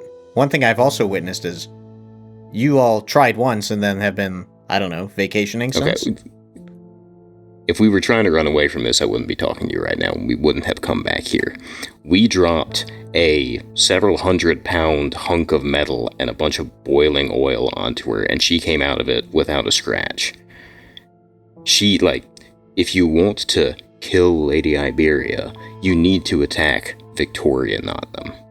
We didn't know that, and so we got our asses beat and almost died. We're gonna try again. We're better armed and better informed now. If you he cocks his head a little bit. It looks like he's trying not to reveal that this is surprising to him, but you detect that he is in fact surprised by this information. Okay, well, I'm telling you this kind of in good faith. Like, I understand that you have this weird idea that we're abandoning the job while also interacting with you constantly, which would be a crazy thing for us to do. We are going to finish the job if we can. The first attempt failed because we were massively underinformed, and we're lucky we got out alive. We think the second one will go better. Tell me again about this Victoria Nottingham. Seems like a priest type, maybe? I don't know, we don't really know that much about her. She is always around where Iberia is, and we think that she is sort of the mastermind of the operation. We don't know. So, why is it your impression that killing her will deal with the Iberia problem? All we know from the combat is that the main priority of Iberia seems to be protecting Victoria, and my assumption is that she wouldn't be protecting unless there was a reason to do that. I don't know, our plan's to kind of get in and get out. Like, I'm not counting on the fact that Iberia just, like, disappears after Nottingham's gone. But I will tell you that if your plan is to walk up to Iberia, have fun bringing, a legion and losing every single man, because it's not going to work. What you've said does interest me. Oh, well, that's great for you. Allow me to think on this. You will be here tomorrow? We'll be gone early in the morning, I'm sure. I will speak with you then. Sounds great. And then you blink, and when your eyes open, he is gone. Then Amara walks in, and I said, hey, I went ahead and just told him everything and concealed nothing. There's no strategic advantage that I have withheld. What? He says he'll talk to us tomorrow. Oh, great. Tinned intelligence, baby. Talk to everybody else also. Give away all of our secrets. Somebody else is going to get that gold now, and you know whose fault it's going to be? Yours. Yeah, but we got a cool dagger out of it and some invisibility potions. Should have become farmers. We were. That is true. Even as long as you guys walk out of this alive, you're better for it. As far as Saint's concerned, we're ahead. I mean, we lost the farm. That's a good point. So, but we also didn't have the farm when we started, so realistically, we lost nothing. At least the last thing I want is for the shadowy organization that has hundreds of thousands of gold to run around think that we're stiffing them. He now has good reason to believe that it was a good faith failure, and we are continuing in good faith. I told him. He didn't believe you. He should have. Well, it doesn't matter. He didn't. And at the time, he didn't have a good reason to believe you, but now maybe he does. Mm-hmm. Okay, sure. I'd rather be alive with 10k that we've mostly spent than dead with 40k that we can't spend. You know what my guy's good at? Wisdom. Anyway, he says he'll talk to us tomorrow morning. Alright. Well, hopefully he didn't go and just reveal our secrets to everybody. Well, even if he did, whatever. We're fine. Let's get some sleep. Are we? Yeah, we're fine. You always find gold someplace. Yeah, I'll just stick you back in that stone. Well, you can't. I have to do that voluntarily. That's what you think. Checkmate. Yeah, checkmate, atheists. All right. Saint goes up to his room and goes to bed. Yeah, I'll go to sleep. Okay. I'll be annoyed. Yeah, I'm gonna go to sleep, but I'm gonna be really mad the whole time. That's right. Okay. So you get up, and when you come down the stairs the next day, you see your buddy sitting at the same table. Ahoy, shipmate. Oh, so now you believe us? I'd like for you to check on something for me. Oh, really? What you got? On a nearby mountain northwest of here, there was the abode of a companion to my cause, who we have not heard of, or heard from, recently. And I have a growing suspicion that she has information that would be useful to you in your quest. Oh. So this is, I will point out the obvious. When you had your conversation with Amara at the docks, you were pretty adamant about how it's not your job to do our job, and you're not going to help us. And now you're helping us, so what has changed? Well, at that point you had provided no value, and now you have. Okay, so you validated this information that I've given you then? No. Oh, okay. But this person can. It is a strong lead. That's a strong lead. Okay, well, there's lots of mountains northwest of here. I'm assuming we're talking about, and I take out my map and I put it on the table. Are we talking about this range that's to the south of Dintain still? I see there's one peak that's higher than the rest of them. It is not the tallest one. It is one of the shorter mountains that is nearer. He presumably points out which one it is, and we'll mark it down. Yeah. It's one of the ones that is nearer, like the nearest ones to Durish. Oh, that's handy at least. Okay.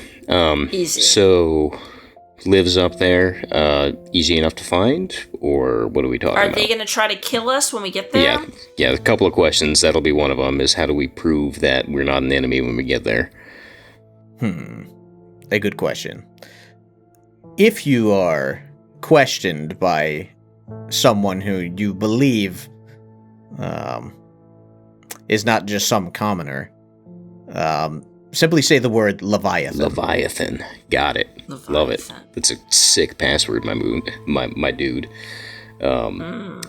Okay, so we'll walk up, we'll say Leviathan, and they'll know, and that will then trigger them to say, I understand you're looking for information about Lady Iberia, or, like, how does that play out?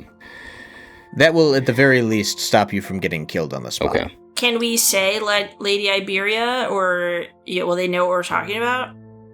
You are free to speak of whatever you choose at that point, but I believe that things will become clear when you get there. Okay. I do not know what is up there, but the situation is likely to reveal itself. You don't know what's up there. Okay. Is there any identifying information that we should know about so we know we're talking to the right person? Or can it be assumed that if we meet someone up there that it's our guy? The person who made their home there is a witch named Kaya. Kaya. Okay, fair enough. What We have not heard from her in some time now, and do you know what Kaya looks it like? concerns us. I believe you will recognize her when you see her. If you see her. Because she looks Interesting. like Iberia or Victoria? Or it just looks like a witch. Because she looks like a witch, Yeah. Amara. He's being vague enough that it's probably going to be pretty unambiguous when it happens. That part I'm not worried about. Okay, so we got a spot, we got a person, we got Leviathan, and that might... Well, okay, so you said you haven't heard from her in a while, but that she might have information about Iberia. How long's a while? Well, that's one question, and also if you think she has information about Iberia, why are you just now trying to get her tracked down? Well, to answer your second question, is because the information you revealed about Iberia's nature sparked some interest between. So you my didn't until compatriots and recently myself. have reason to believe that she had relevant information. That is I correct. understand. Okay.